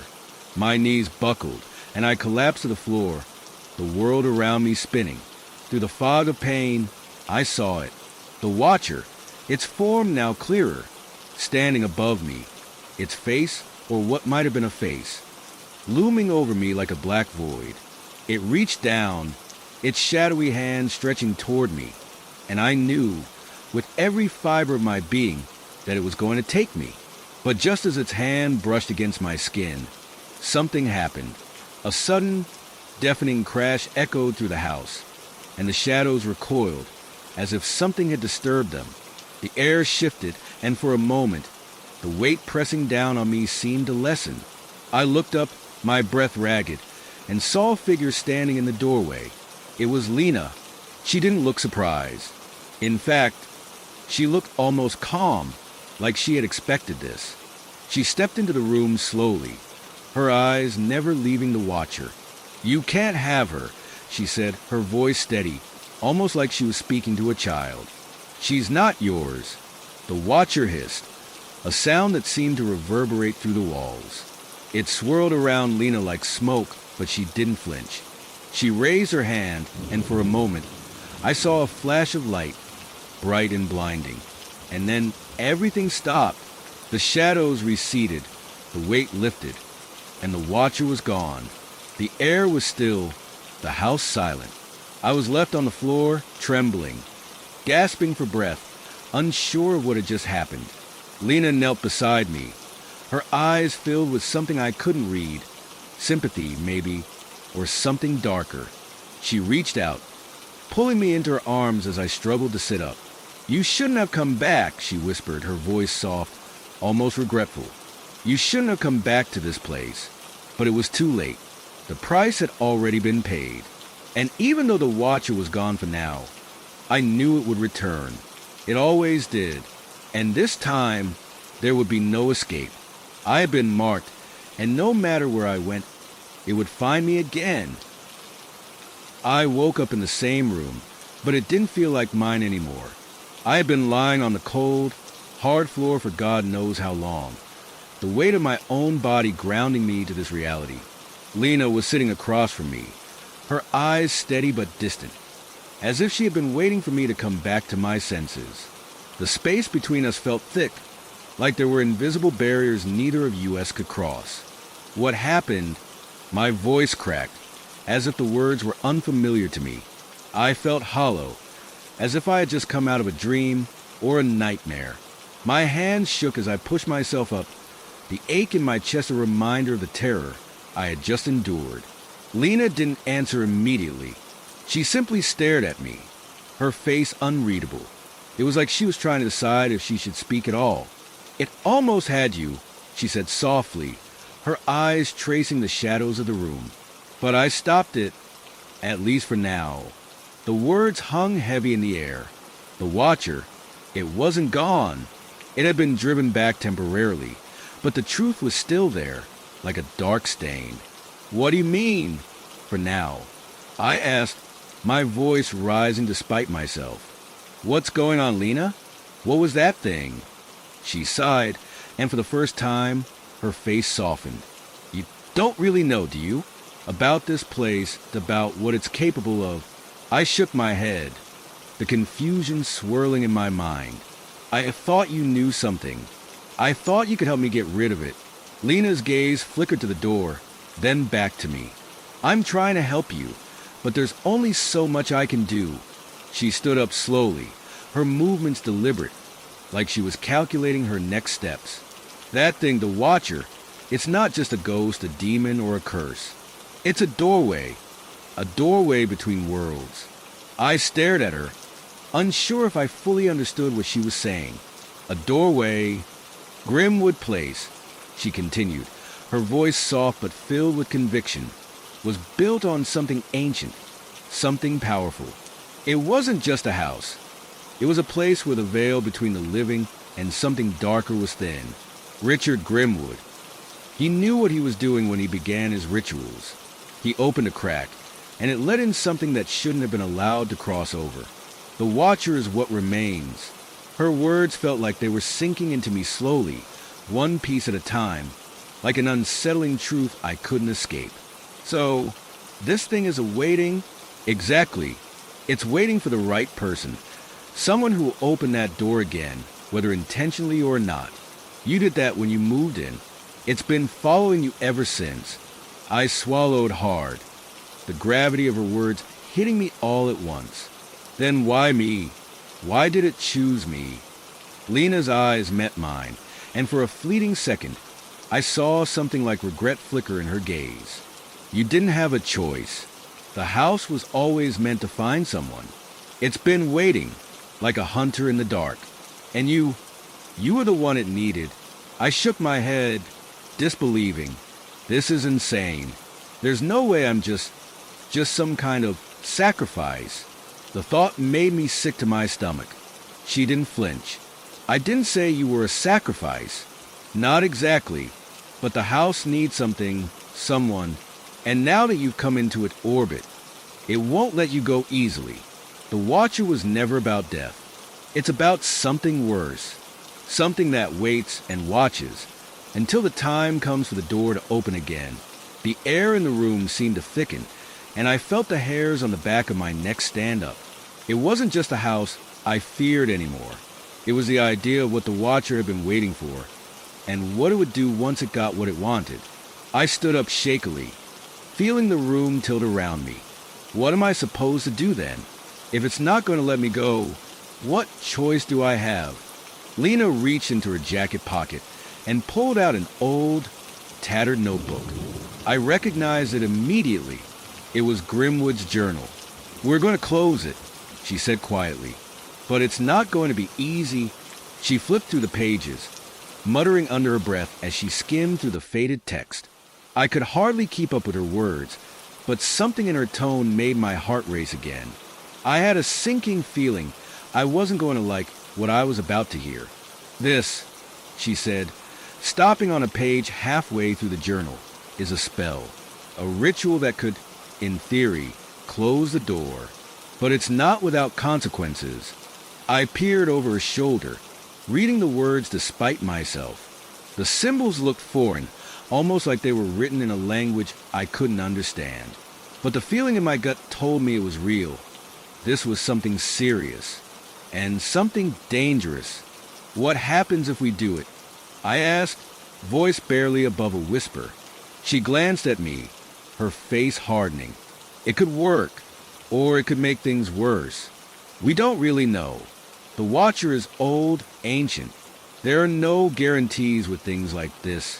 I took a step back, my mind racing. "So, we're going to play with fire, then." She smiled grimly. "Sometimes, fire is the only thing that can burn away the darkness." I felt like I was teetering on the edge of something I didn't fully understand. But I also knew one thing. There was no going back now. If I didn't do something, the Watcher would come for me again, and next time, it might not be as easy to escape. And as much as I hated it, I knew what I had to do. But deep down, I feared that even if the door was closed, even if the Watcher was pushed back again, it wasn't truly over. Because something told me the Watcher was patient. It had been waiting for so long. And now that it had me, it wasn't going to give up without a fight. But it wouldn't take me without a cost. And I was ready to pay it. The air in the room was heavy as Lena and I prepared for what was ahead. The journal lay open on the table between us, the symbols and words dancing before my eyes like an insidious puzzle I had no hope of understanding. Still, I had no choice. If I didn't do this, if we didn't close the door that had been opened so many years ago, the Watcher would find me again. And this time, I wasn't sure I'd survive. Lena had insisted that we perform the ritual at midnight, the darkest part of the night, when the house's grip on reality would be weakest. That's when the veil is thinnest, she'd explained quietly, as we set up candles in a circle around us. When the Watcher will be vulnerable. I glanced at her now, her face calm, but her hands trembling as she traced a line of salt across the floor. She seemed different tonight, more distant, as if her mind was already somewhere else, preparing for what was about to unfold. She didn't seem scared. She seemed resigned, but I couldn't shake the feeling that even if this worked, it wouldn't be over. The Watcher's reach had always been longer than anyone realized. It had waited for so long to find a way in, to find someone to open that door again. And I knew the ritual wouldn't just close the door. It would sever the connection, remove the anchor the house had on me. Or so I hoped. Lena finished placing the last of the candles and turned to face me. "Do you understand what you have to do?" Her voice was steady, but there was an edge to it, like she was already preparing for the worst. I nodded. "I have to follow the words in the journal, right? Speak them aloud, and it'll close the door." She hesitated for a moment before speaking again. "Not exactly. It's more than just speaking the words. You have to focus. You have to let the house feel you. If you falter for even a second, if you hesitate, the Watcher will know." My heart skipped a beat. "You're saying if I screw this up, it will know," she finished for me, her gaze sharp and unwavering. "And it will come for you, harder than before." I swallowed hard, fear settling in my stomach like a rock. I could hear the clock ticking, the seconds slipping away as the weight of the moment pressed down on me. This was it. There was no turning back. Lena took a step back, giving me space. "Ready?" I wasn't sure if I was ready, but I nodded. What other choice did I have? It was now or never. The house seemed to grow still, as I stood in the center of the circle of candles. The shadows seemed to lean in, as if they were waiting for me to begin. The air was cold, unnaturally cold, and my breath came out in visible clouds. The watcher was near. I could feel it. It was watching, listening, waiting for my mistake. I took a deep breath and began to speak, the words from Grimwood's journal flowing from my lips. They felt foreign in my mouth, heavy and thick, as if they didn't belong in this world. The candles flickered, casting long, twisting shadows on the walls as I recited the ritual. The words echoed around me, each one feeling like a weight, like a chain tightening around my chest. I couldn't stop. I couldn't falter. The watcher was listening. The house was listening. I had to finish. The air grew colder, and the shadows in the room deepened. The floorboards creaked beneath me, and I heard the faintest whisper just at the edge of my hearing. I pushed through, the words coming faster now, as if something was pulling them from me. And then, just as the final words escaped my mouth, the room went deathly silent. The shadows seemed to freeze, the cold intensifying, wrapping around me like a vice. I held my breath, waiting for something to happen, anything, but nothing came. Then, suddenly, the floor beneath me cracked. The sound echoed through the house, a deep, bone-rattling groan that vibrated through my entire body. The ground shook, and I staggered, nearly losing my balance. The candles flickered violently, casting the room into darkness for a split second. And that's when I felt it, a presence, cold, ancient, more terrifying than anything I had experienced before. It was behind me, in the room with us, its weight pressing down on me. I turned, and there, in the corner of the room, the watcher stood. It wasn't the same shape I had seen before. It was more solid now, more real.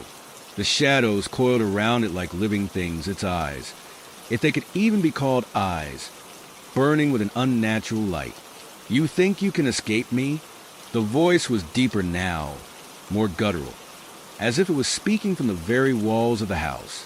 I stepped back, my heart racing, but I held my ground. I had to finish this. I had to make it work. The watcher let out a low, menacing laugh, the sound vibrating through my bones. "You cannot close the door. The price is too high. You are mine." "No," I whispered, but my voice trembled with fear. "I've already said the words. The door is closing." The watcher's form shifted, its shape distorting as it grew larger, more powerful. "You cannot close what you've opened. It will always be here. It will always call you." I could feel the weight of its words, the truth behind them. No matter what happened tonight, this would never be over. The watcher was part of this place.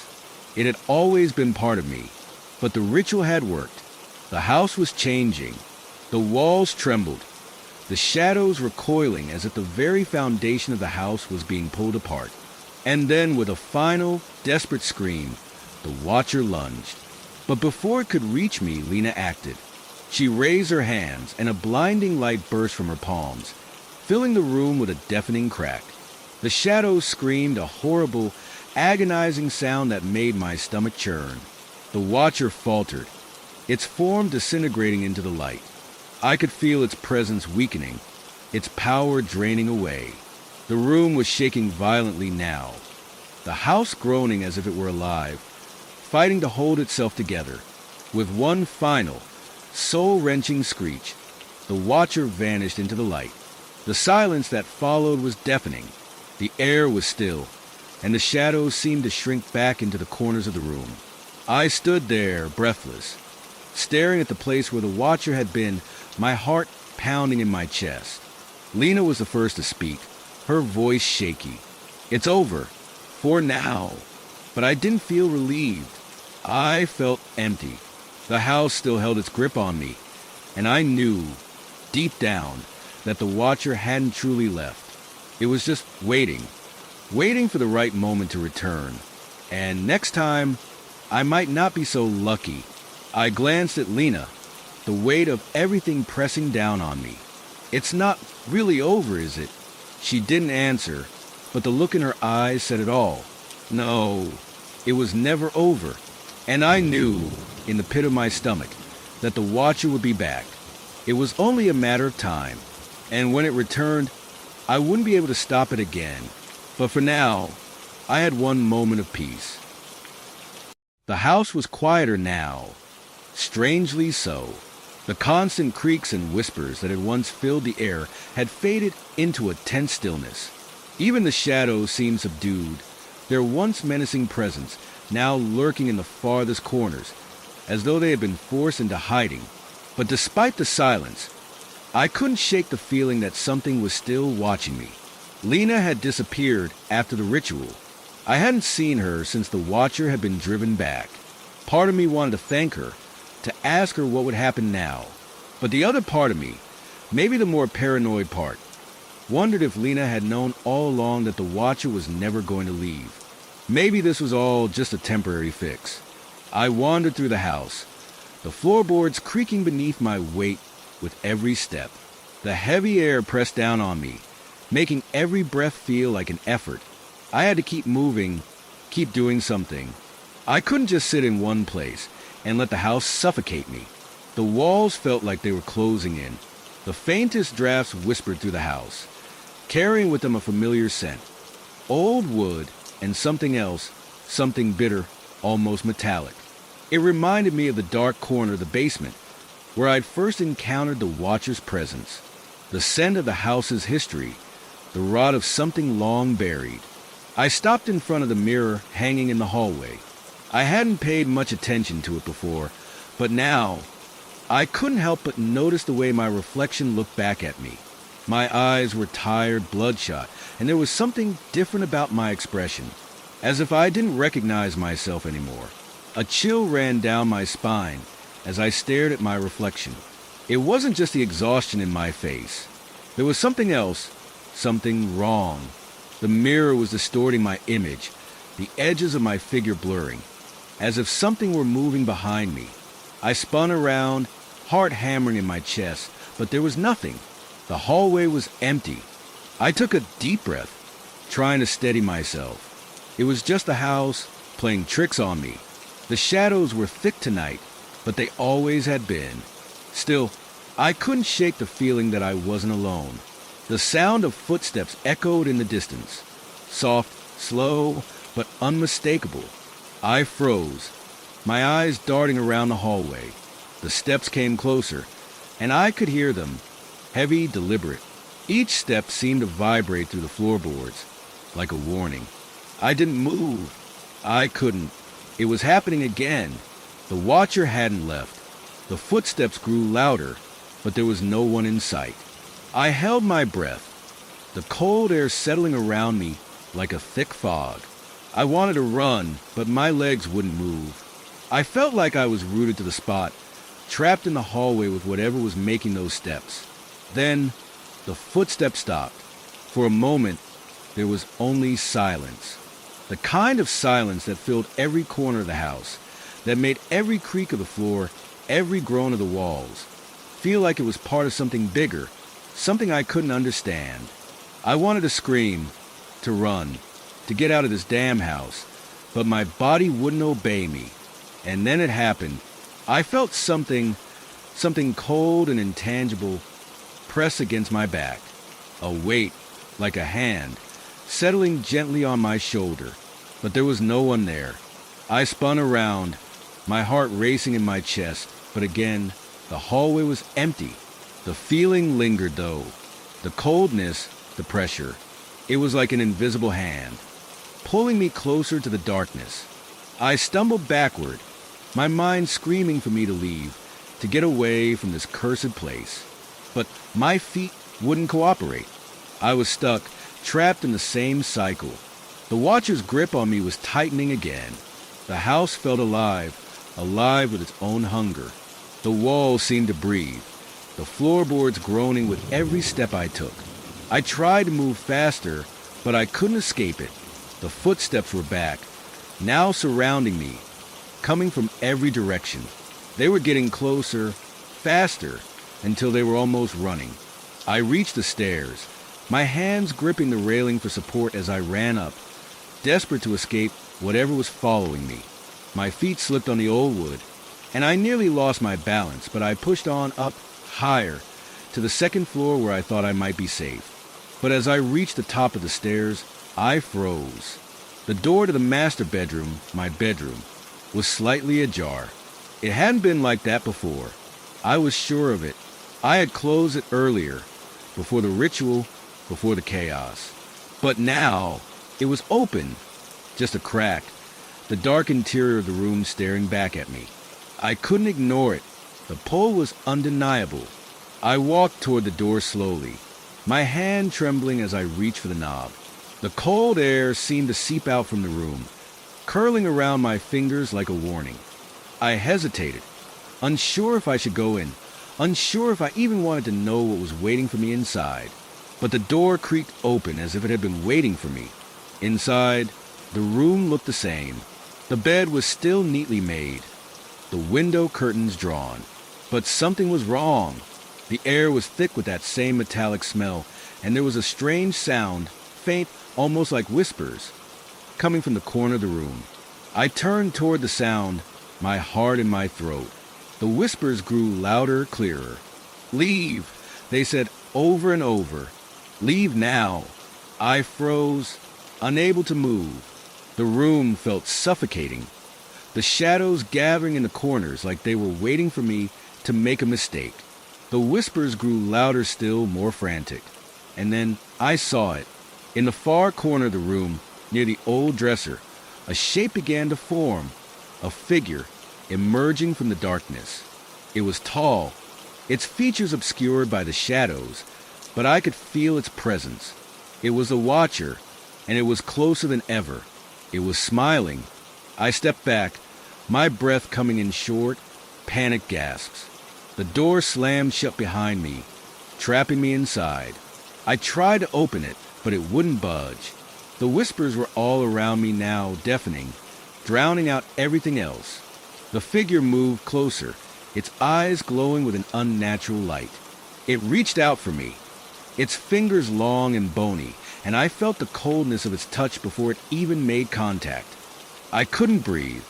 I couldn't think. My body was frozen in place, my mind screaming for me to run, to escape. But I knew there was no escaping this. Not anymore. The Watcher had always been here, waiting for the right moment, and now that moment had come. It wasn't just a part of the house anymore. It was a part of me, and as it reached for me, I realized there was nothing left to do but face it. But I still didn't know if I would survive the encounter, or if the Watcher would ever truly let me go. The last thing I heard before everything went black was its voice, low and cold in my ear.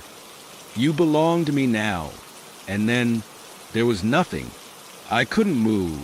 My body was frozen in place, locked in a moment of pure terror.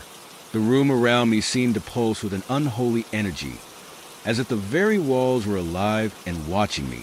Lena, if it was even Lena anymore, stood there, her back hunched, her fingers twitching like she was waiting for something. Waiting for me. The shadowed figure in the corner didn't turn around. It didn't need to. The air itself was thick with its presence. The same suffocating cold that had surrounded me ever since the Watcher first made itself known. "Lena?" I whispered, my voice breaking. "What happened to you?" She didn't respond. The silence in the basement was deafening, broken only by the sound of my own breath, ragged and shallow. I took a hesitant step forward, but every inch closer to her felt like I was stepping into the mouth of a beast that had been patiently waiting to consume me. I could feel the Watcher's presence in the room, a weight pressing down on me, its eyes on my back, its breath cold against the back of my neck. It was closer now. I could feel it, its power, its malice, and it wanted me. I reached out toward Lena, my hand trembling as I approached her, her head tilted slightly, and for the first time since I entered the basement, I heard a faint sound, a low, guttural growl coming from the depths of her throat. It wasn't her. It couldn't be. Lena was gone. I jerked my hand back, the realization sinking in like a heavy stone in my stomach. The Watcher had done something to her. It had corrupted her, just like it had corrupted everything else in this cursed house. The ritual, the symbols, the dark presence. None of it had ever been meant to end. It had only been a beginning. The room seemed to shift around me. The walls twisted, the shadows stretching like they were trying to crawl out of the ground itself. And then I heard it, the faintest sound, a whisper in my ear, a voice that chilled me to my core. "You can escape," it murmured. "You never could." I spun around, but there was nothing there. Just the shadows moving, writhing, as if they had a mind of their own. I was trapped. This basement, this house, was all that was left for me now.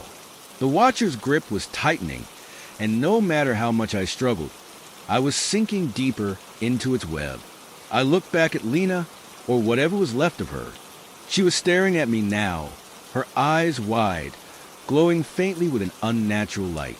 And in that moment, I saw it, the truth. Her mouth open wide, a soundless scream escaping from her lips, and the shadows around her seemed to surge forward, taking shape. They swirled around her, wrapping her in a cocoon of darkness until she was consumed entirely. And then there was nothing left but the darkness. A wave of nausea hit me as I realized that I, too, was fading into it. The Watcher's power was stronger than ever. It had me. It always had. I turned and tried to run, but the ground beneath me seemed to collapse, the walls closing in. The basement stretched, the door I had entered through now a distant memory. My legs faltered beneath me, and I stumbled, falling to the floor. My head struck the cold ground with a sickening thud, but I barely registered the pain. My vision blurred, and the room began to spin. Asterisk leave asterisk. The voice echoed in my mind, louder now, suffocating me. The Watcher was speaking directly to me, its presence invading every corner of my thoughts. I couldn't breathe. I couldn't think. The darkness was swallowing me whole. And then, in the very last moment, a sound pierced the air, louder than anything I had ever heard before. A deep, guttural growl, like the roar of something ancient, something that had been waiting for centuries to be unleashed. It was the Watcher, and it was close. The shadows closed in faster now, and I could feel the coldness wrapping around me like a noose. I gasped for air, but the room was suffocating, and my chest felt tight. The last thing I saw before everything went black was the faint outline of the door, asterisk the door to the outside world star. I reached for it. I had to get out. I had to escape. But my fingers barely brushed against the wood before I felt a hand, cold, clammy, grip my wrist. Asterisk, no one leaves, asterisk, it whispered. And then there was nothing. The house stood still. The door to the basement creaked open, but it was empty now, void of life. The shadows that had once held such power faded, retreating into the darkness where they belonged. But the Watcher remained, and it would wait, forever, until the next soul came to take its place.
Story 3. The house felt older than I expected. Maybe it was the creaking floors or the musty smell that lingered in every room, but it had character.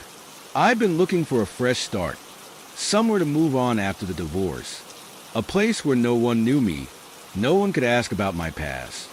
The realtor had made the place seem perfect, spacious, quiet, and, most importantly, affordable.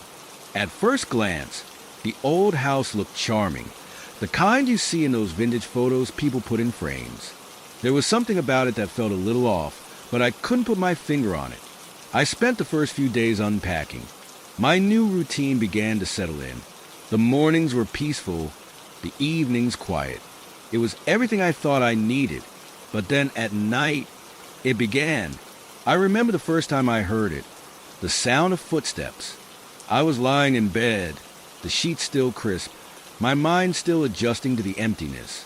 There it was, slow, deliberate steps on the creaky wooden floor above me. It startled me at first, but I reasoned it had to be the house settling. It was old. Houses like this did that.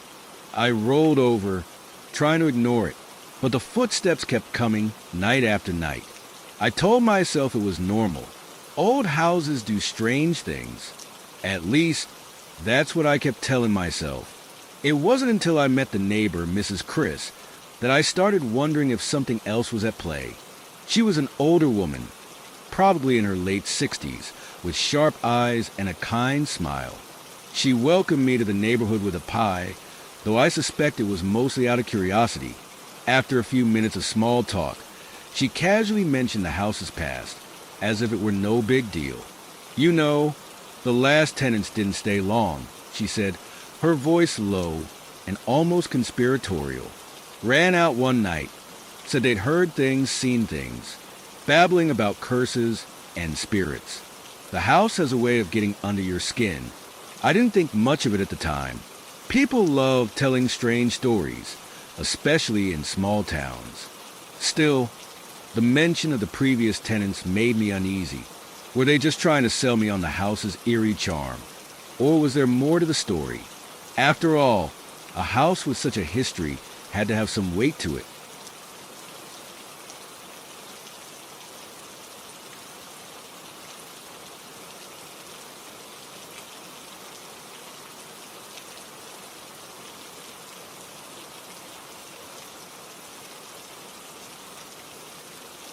The creaks in the house started to get louder. It was subtle at first, like the floorboards groaning under the weight of something, even though I was alone. But as the nights wore on, the sounds became more distinct, more deliberate. It was almost as if someone was walking around, pacing back and forth just above me. I'd leave the lights on to try and keep the anxiety at bay. Every time I thought I'd drift off to sleep, I'd hear them again, the footsteps. Thump, thump, thump. Each step echoed through the house like a drumbeat, and the space between each footfall seemed to stretch longer, like whoever was walking was taking their time. Then there were the whispers. It was faint at first, but I began to hear voices in the dead of night. Not words, exactly, just muffled sounds, like a conversation taking place just out of reach, right outside my door or maybe somewhere deeper in the house. It was unsettling, but I refused to let it get to me. I was too practical to believe in ghosts or curses. It had to be the house settling, or maybe the wind playing tricks with the old wood. I kept telling myself that, over and over, but then one night, the cold spot started.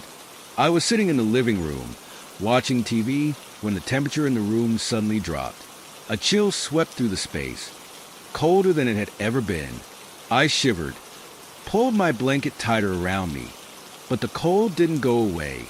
It lingered, like a presence in the room. I stood up, walking toward the kitchen, trying to shake it off.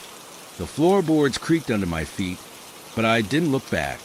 That night, I hardly slept. Every noise made my heart race. Every creak made me jump. The whispers returned louder now, as if they were drawing nearer. By the time I decided to look into the house's history, I'd grown too paranoid to ignore it any longer. I didn't believe in ghosts, but I did believe in understanding my surroundings. If something had happened here, Something that could explain the noises and cold spots. I needed to know. Mrs. Chris was no help. She didn't offer any more information about the past tenants, and when I asked other neighbors, they either didn't know or didn't care. It was as if the house had been forgotten by the town. But the more I searched, the more I felt the weight of the place bearing down on me. One afternoon, while rummaging through the attic for some old boxes I thought might be useful, I found it. Tucked away under a dusty blanket in the corner was an old leather-bound journal. It had a worn cover, and the pages inside were yellowed with age. I pulled it out, my heart beating faster as I opened the first page. The handwriting was shaky but legible. The ink was smudged, as if the writer had been in a hurry. It didn't take long to realize that the journal belonged to the original owner of the house, a man named Victor Holloway. He was obsessed with the occult. His entries were filled with strange symbols, rituals, and references to a door that he was trying to open. A door to what, he never quite said, but it was clear that he believed it would grant him power. He spoke of blood sacrifices, strange figures in the dark, and things that whispered in the walls. The deeper I read, the more my stomach turned. This wasn't just some old book of ramblings. This was something else. Victor Holloway had been trying to summon something dark, and I could feel it.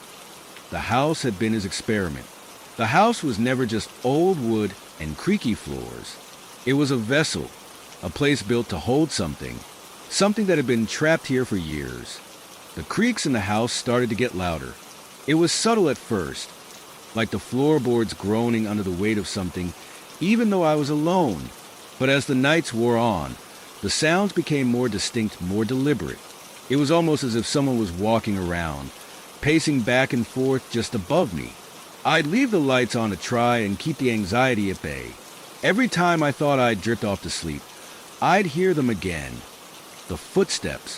Thump, thump, thump.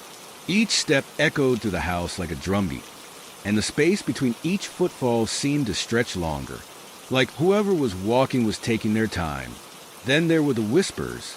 It was faint at first, but I began to hear voices in the dead of night. Not words, exactly, just muffled sounds, like a conversation taking place just out of reach, right outside my door, or maybe somewhere deeper in the house. It was unsettling, but I refused to let it get to me. I was too practical to believe in ghosts or curses. It had to be the house settling, or maybe the wind playing tricks with the old wood. I kept telling myself that, over and over. But then one night, the cold spot started. I was sitting in the living room, watching TV, when the temperature in the room suddenly dropped. A chill swept through the space, colder than it had ever been. I shivered, pulled my blanket tighter around me. But the cold didn't go away. It lingered, like a presence in the room. I stood up, walking toward the kitchen, trying to shake it off. The floorboards creaked under my feet, but I didn't look back. That night, I hardly slept. Every noise made my heart race. Every creak made me jump. The whispers returned, louder now, as if they were drawing nearer. By the time I decided to look into the house's history, I'd grown too paranoid to ignore it any longer. I didn't believe in ghosts, but I did believe in understanding my surroundings. If something had happened here, something that could explain the noises and cold spots, I needed to know. Mrs. Chris was no help. She didn't offer any more information about the past tenants, and when I asked other neighbors, they either didn't know or didn't care. It was as if the house had been forgotten by the town.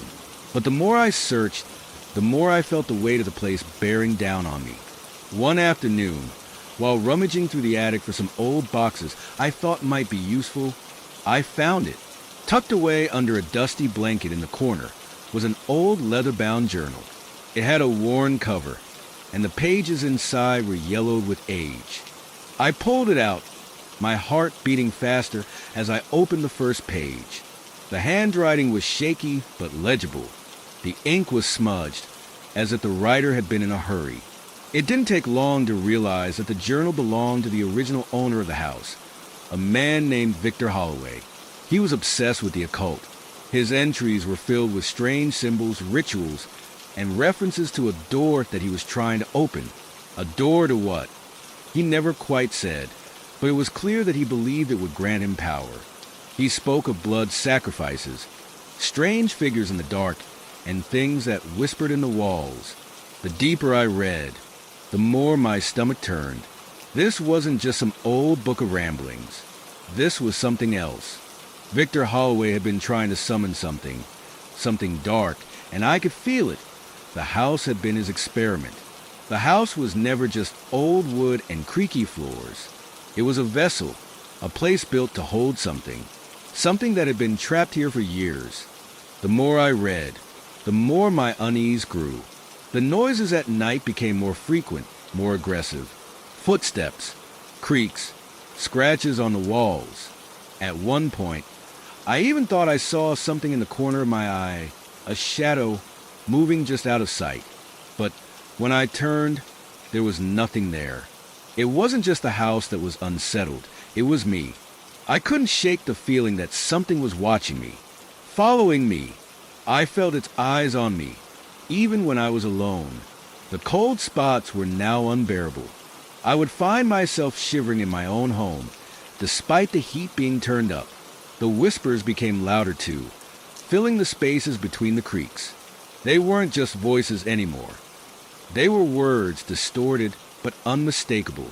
They were calling my name. I stopped sleeping altogether. The walls seemed to close in, and I couldn't ignore the feeling that someone was waiting for me in the dark.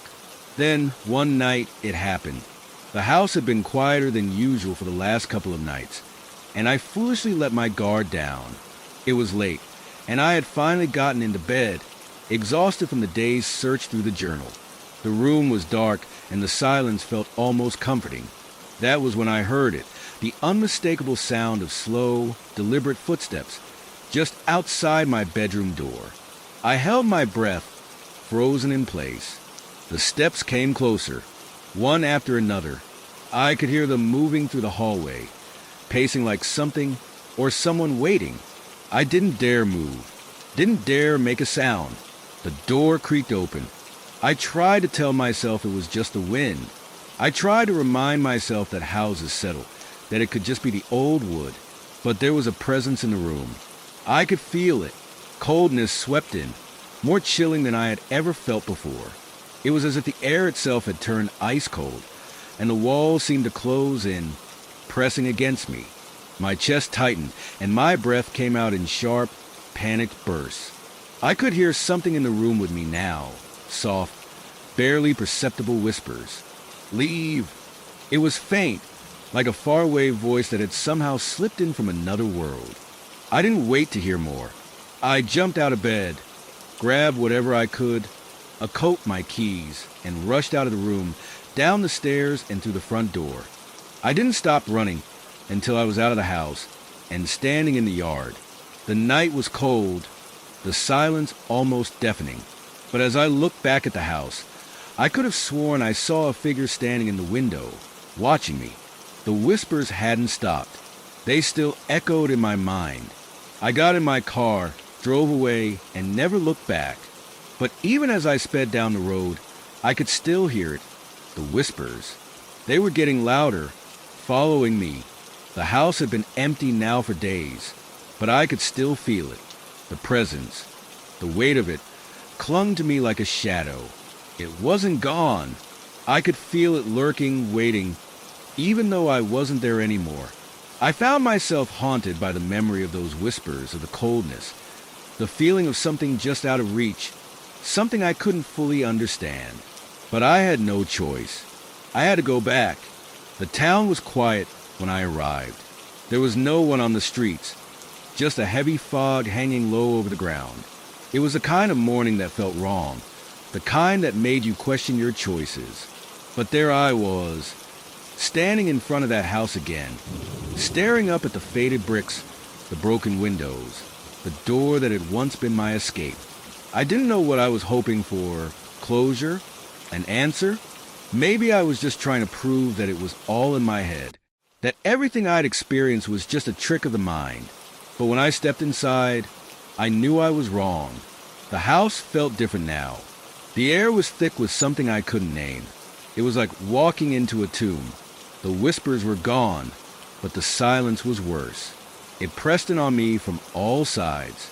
I moved cautiously through the house, my footsteps echoing through the empty rooms. It was still cold, the cold that had chased me away before. The floorboards groaned under my weight, but I wasn't hearing those footsteps anymore. No whispers either, just silence. Then, as I reached the stairs, I froze. A shadow moved at the top of the stairs. It wasn't human, but I could feel it watching me. There was a shape, something distorted, standing motionless at the top. The same cold, suffocating air from that night rushed in again, and I could hear its voice. Not with my ears, but in my mind. Leave. I didn't need to hear more. I turned and ran. My body screamed at me to leave, to escape, but my legs wouldn't move fast enough. The whispers were there again, louder now, and I could feel the cold pressing in on me like a vice. I didn't stop running until I was out of the house, my hands trembling as I fumbled to lock the door behind me. I never looked back, but I could hear it. The slow, deliberate footsteps following me, getting closer. And then, just as quickly, they stopped. But the fear remained. It would always remain.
I thought I had escaped, but the truth was, I never truly left the house behind.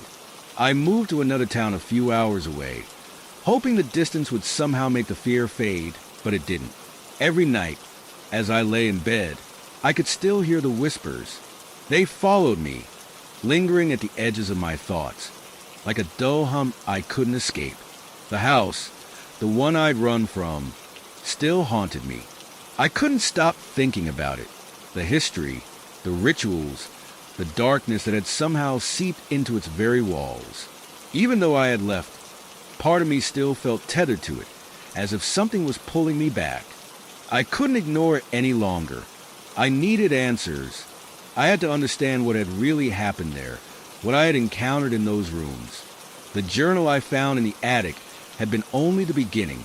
Victor Holloway's notes were fragmented, filled with cryptic symbols and vague references to a gateway that he believed could bridge the world of the living and the dead. He spoke of sacrifices, of rituals meant to open doors to realms unseen, of forces beyond human comprehension. But there was something he didn't write about, something unsaid, something that lingered in the space between the lines. I went to the local library in my new town, searching through archives, hoping to find more about the house's origins, more about Victor Holloway. What had happened to him? Why had he disappeared? The librarian, a kind but quiet woman, helped me dig through old records. We found an old news article about Victor's disappearance. It didn't say much, just that he had been found in a nearby field, unconscious and covered in blood. The report mentioned nothing about the house, nothing about the dark practices he had been involved in. It was like the town had tried to bury it all, as if hoping that if they ignored it long enough, it would vanish. But something about that article made my skin crawl. There was a photo of Victor, pale, gaunt, with wide, terrified eyes, and in the background, barely visible, was a figure. It was distorted, blurry, but unmistakable. It was standing in the shadows behind him, a shape that looked almost human, but not quite. It had the same dark presence I felt in the house, and seeing it there in the photo made everything feel real again. I left the library with a gnawing unease. There were too many unanswered questions, too many details missing from the story. But there was one thing I knew for sure. The house was not just a house. It was a prison, a vessel for something far darker than anything I could comprehend. I couldn't just walk away from it. I had to go back. I told myself I was only going back to get answers, to find out what happened to Victor Holloway and his cursed house. But deep down, I knew I was going back because I couldn't escape it. I couldn't leave something so dark and dangerous behind. It was like an obsession now, pulling me in. The drive back was long, the roads empty. The closer I got to the house, the heavier the air seemed to grow. The sky was overcast, a dull gray that made the world feel lifeless. When I reached the house, I parked in front and just stared at it for a moment. It was silent, too silent. The house looked the same, but I could feel the weight of its presence more now than ever before. It wasn't just a building. It was alive, or at least something inside it was. Something that had been waiting for me. I grabbed the flashlight and stepped out of the car, my heart pounding in my chest. The front door was still locked, but when I turned the handle, it creaked open, almost as if it had been expecting me. I stepped inside, the air thick and stale, but there was something else, something darker, something more pressing. The house felt more alive than before. The floorboards creaked beneath my feet as I moved through the halls, each step echoing in the oppressive silence. The walls seemed to close in on me, and the temperature dropped again, colder than it had ever been. I moved toward the stairs, my hand gripping the railing as if it were the only thing keeping me anchored to reality. I reached the top of the stairs, and for a moment, I hesitated. There was something there. I could feel it, just out of sight, waiting. But I had come this far. I couldn't stop now. I walked into the room at the end of the hall, the one where I had found the journal. The air was thick with something I couldn't name, and I could see a faint, flickering light in the corner of the room. It was as if something was moving, just out of reach of the flashlight's beam. I froze. A shadow darted across the wall, quick, too fast for me to follow. I swung the flashlight toward it, but it vanished. Then a voice, low and guttural, spoke from the darkness. "Leave, or it will claim you too." It wasn't a whisper this time. It was a command, and I felt the weight of it, heavy and suffocating. The door behind me slammed shut with a force that rattled the walls. I turned to face it, panic rising in my chest. But the room was empty. The voice, the shadow, all of it gone. But I wasn't alone anymore. The air was thick with cold. A figure stood at the far end of the room, its outline barely visible in the dim light.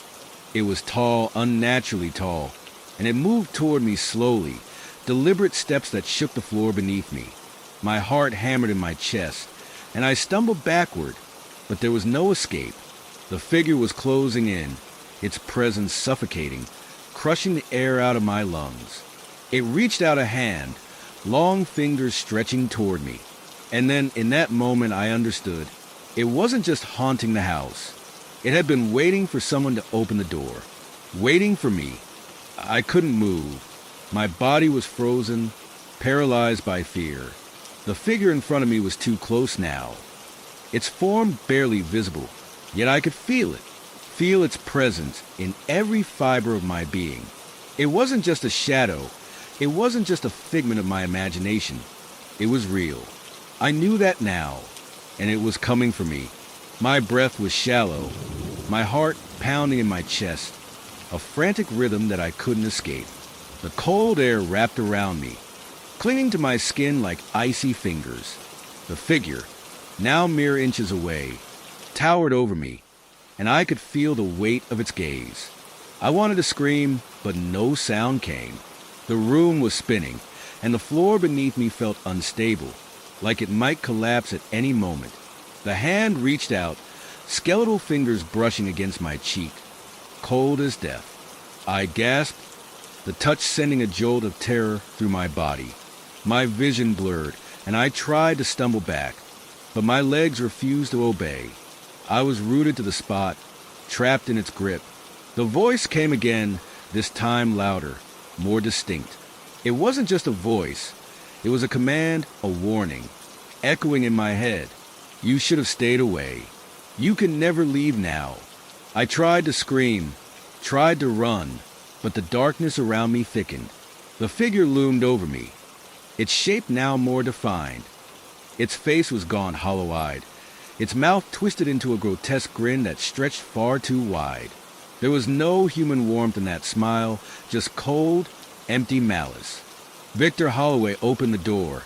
It rasped, its voice like gravel scraping against stone. Now it's your turn. I could feel it then, the pressure, the pull, like invisible chains wrapping around me, drawing me toward the figure. It wasn't just in my mind. It was physical. The force of it dragging me in, an unseen hand pulling me toward whatever lay beyond the figure's grasp. And then I saw it. The walls seemed to warp, twisting and bending as if reality itself was unraveling. There, in the center of the room, was a door. It hadn't been there before. I was certain of it. But now, it stood ancient and weathered, surrounded by strange symbols etched into the walls, glowing faintly. It was the door Victor Holloway had been trying to open, the one he had failed to control. The figure smiled wider, and I knew then it wasn't just after me. It was after the house, the door, and whatever it was, it had been waiting for someone like me to come back. I tried to fight it. I tried to break free from the grip tightening around my chest, but it was useless. The figure had me, and as it reached for me again, the door behind it creaked open, a blinding light spilling out. The air felt heavy, thick with something dark, something ancient.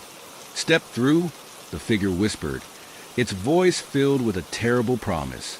I fought harder now, struggling, my heart racing. The door was open, and I knew, deep in my bones, that whatever was waiting on the other side would be far worse than anything I could imagine. But I couldn't stop. My legs moved, not of my own volition, and I was being pulled toward the light. The house wasn't just cursed. It was a gateway, a bridge between worlds, and I was standing at its threshold. I had opened the door just by returning, and now I was going to step through whether I wanted to or not. The cold grasped me tighter. I had no choice. With one final scream, one last desperate plea for escape, I felt the pressure of the world slip away as the door swallowed me whole. The light was blinding. I couldn't see, couldn't feel, but I was being pulled through the door into something beyond. The sensation was like falling or floating or both at once. I could feel my body twist and stretch, pulled in ways it shouldn't have been. It was as if time had stopped and started all at once, a jagged, fractured moment in which I had no control. The air smelled wrong, too sweet, too heavy. It was suffocating, a thick, metallic taste clinging to my tongue. My heartbeat pounded in my ears, and my skin crawled with the sensation of unseen things brushing against me. But when I opened my eyes, I couldn't see anything. It was as if I was floating in an endless void, black, empty, silent. I tried to scream again, but no sound came. My mouth was dry, my throat tight, as if I were being choked from the inside. And then I felt it, a presence. It was far away, but close at the same time. Something that wasn't quite human, not quite anything I could recognize. The sensation of being watched, of being hunted, intensified. My pulse quickened as I turned, but there was nothing behind me, only darkness. I couldn't move, couldn't speak. I was trapped, and that's when I saw it, a figure in the distance, emerging from the void. It was the same figure, the one from the house. It was coming toward me, its long fingers outstretched, its mouth moving in silent words I couldn't hear. My body refused to respond. It was as if the very air was against me, pressing in, suffocating me. The figure reached out, and I could see the cold, malevolent smile twisting on its face. But there was no escape. There was nowhere to run. The door I had come through had vanished, swallowed by the darkness. This was it. This was where I would remain, lost to whatever this place was. The house hadn't just trapped me. It had taken me somewhere far worse. Somewhere that wasn't part of this world. I was no longer in control. I was part of it now. The door had opened for me, but it had opened for something else, too. Chapter 10. The Return of the House. It didn't matter how far I ran. It didn't matter how much I screamed or how hard I tried to fight the pull of the darkness. The house had already claimed me. It had already marked me. And I could feel it in every fiber of my being, the way the cold, creeping presence wrapped around me like chains. I had heard the whispers before, but now they were louder, closer. The house was still there, somehow, its presence lingering like an old friend. It had followed me into this new place, this strange realm I couldn't comprehend. I could still feel the weight of its walls, the oppressive air that pressed down on me. I could still hear the creaks, the groans, the footsteps echoing in the distance. The door was gone, but the house was not finished with me yet. It was waiting. Chapter 11. An empty room. Time had no meaning here. There was no day, no night. Just an endless void that stretched on, with no way to know how long I had been trapped. The walls were gone. The rooms vanished. There was only the cold, the whispers, and the feeling that someone was always watching. I was no longer sure if I was even still me. But then something shifted. The shadows around me seemed to draw closer, as if they had a form, a shape. And in the distance, there was a faint flicker of light. The doorway, the one I had come through. I couldn't see it clearly, but I knew it was there. I had to get to it. I had to escape. I started to move, my feet dragging against the heavy air, but the shadows tightened their grip around me, pulling me back. No matter how hard I fought, no matter how much I tried to scream, I couldn't move fast enough. The doorway was fading, slipping away, and I knew, deep in my gut, that it was not for me anymore. It was for someone else. I was just another victim of the house, another lost soul, trapped forever in the endless darkness it had created.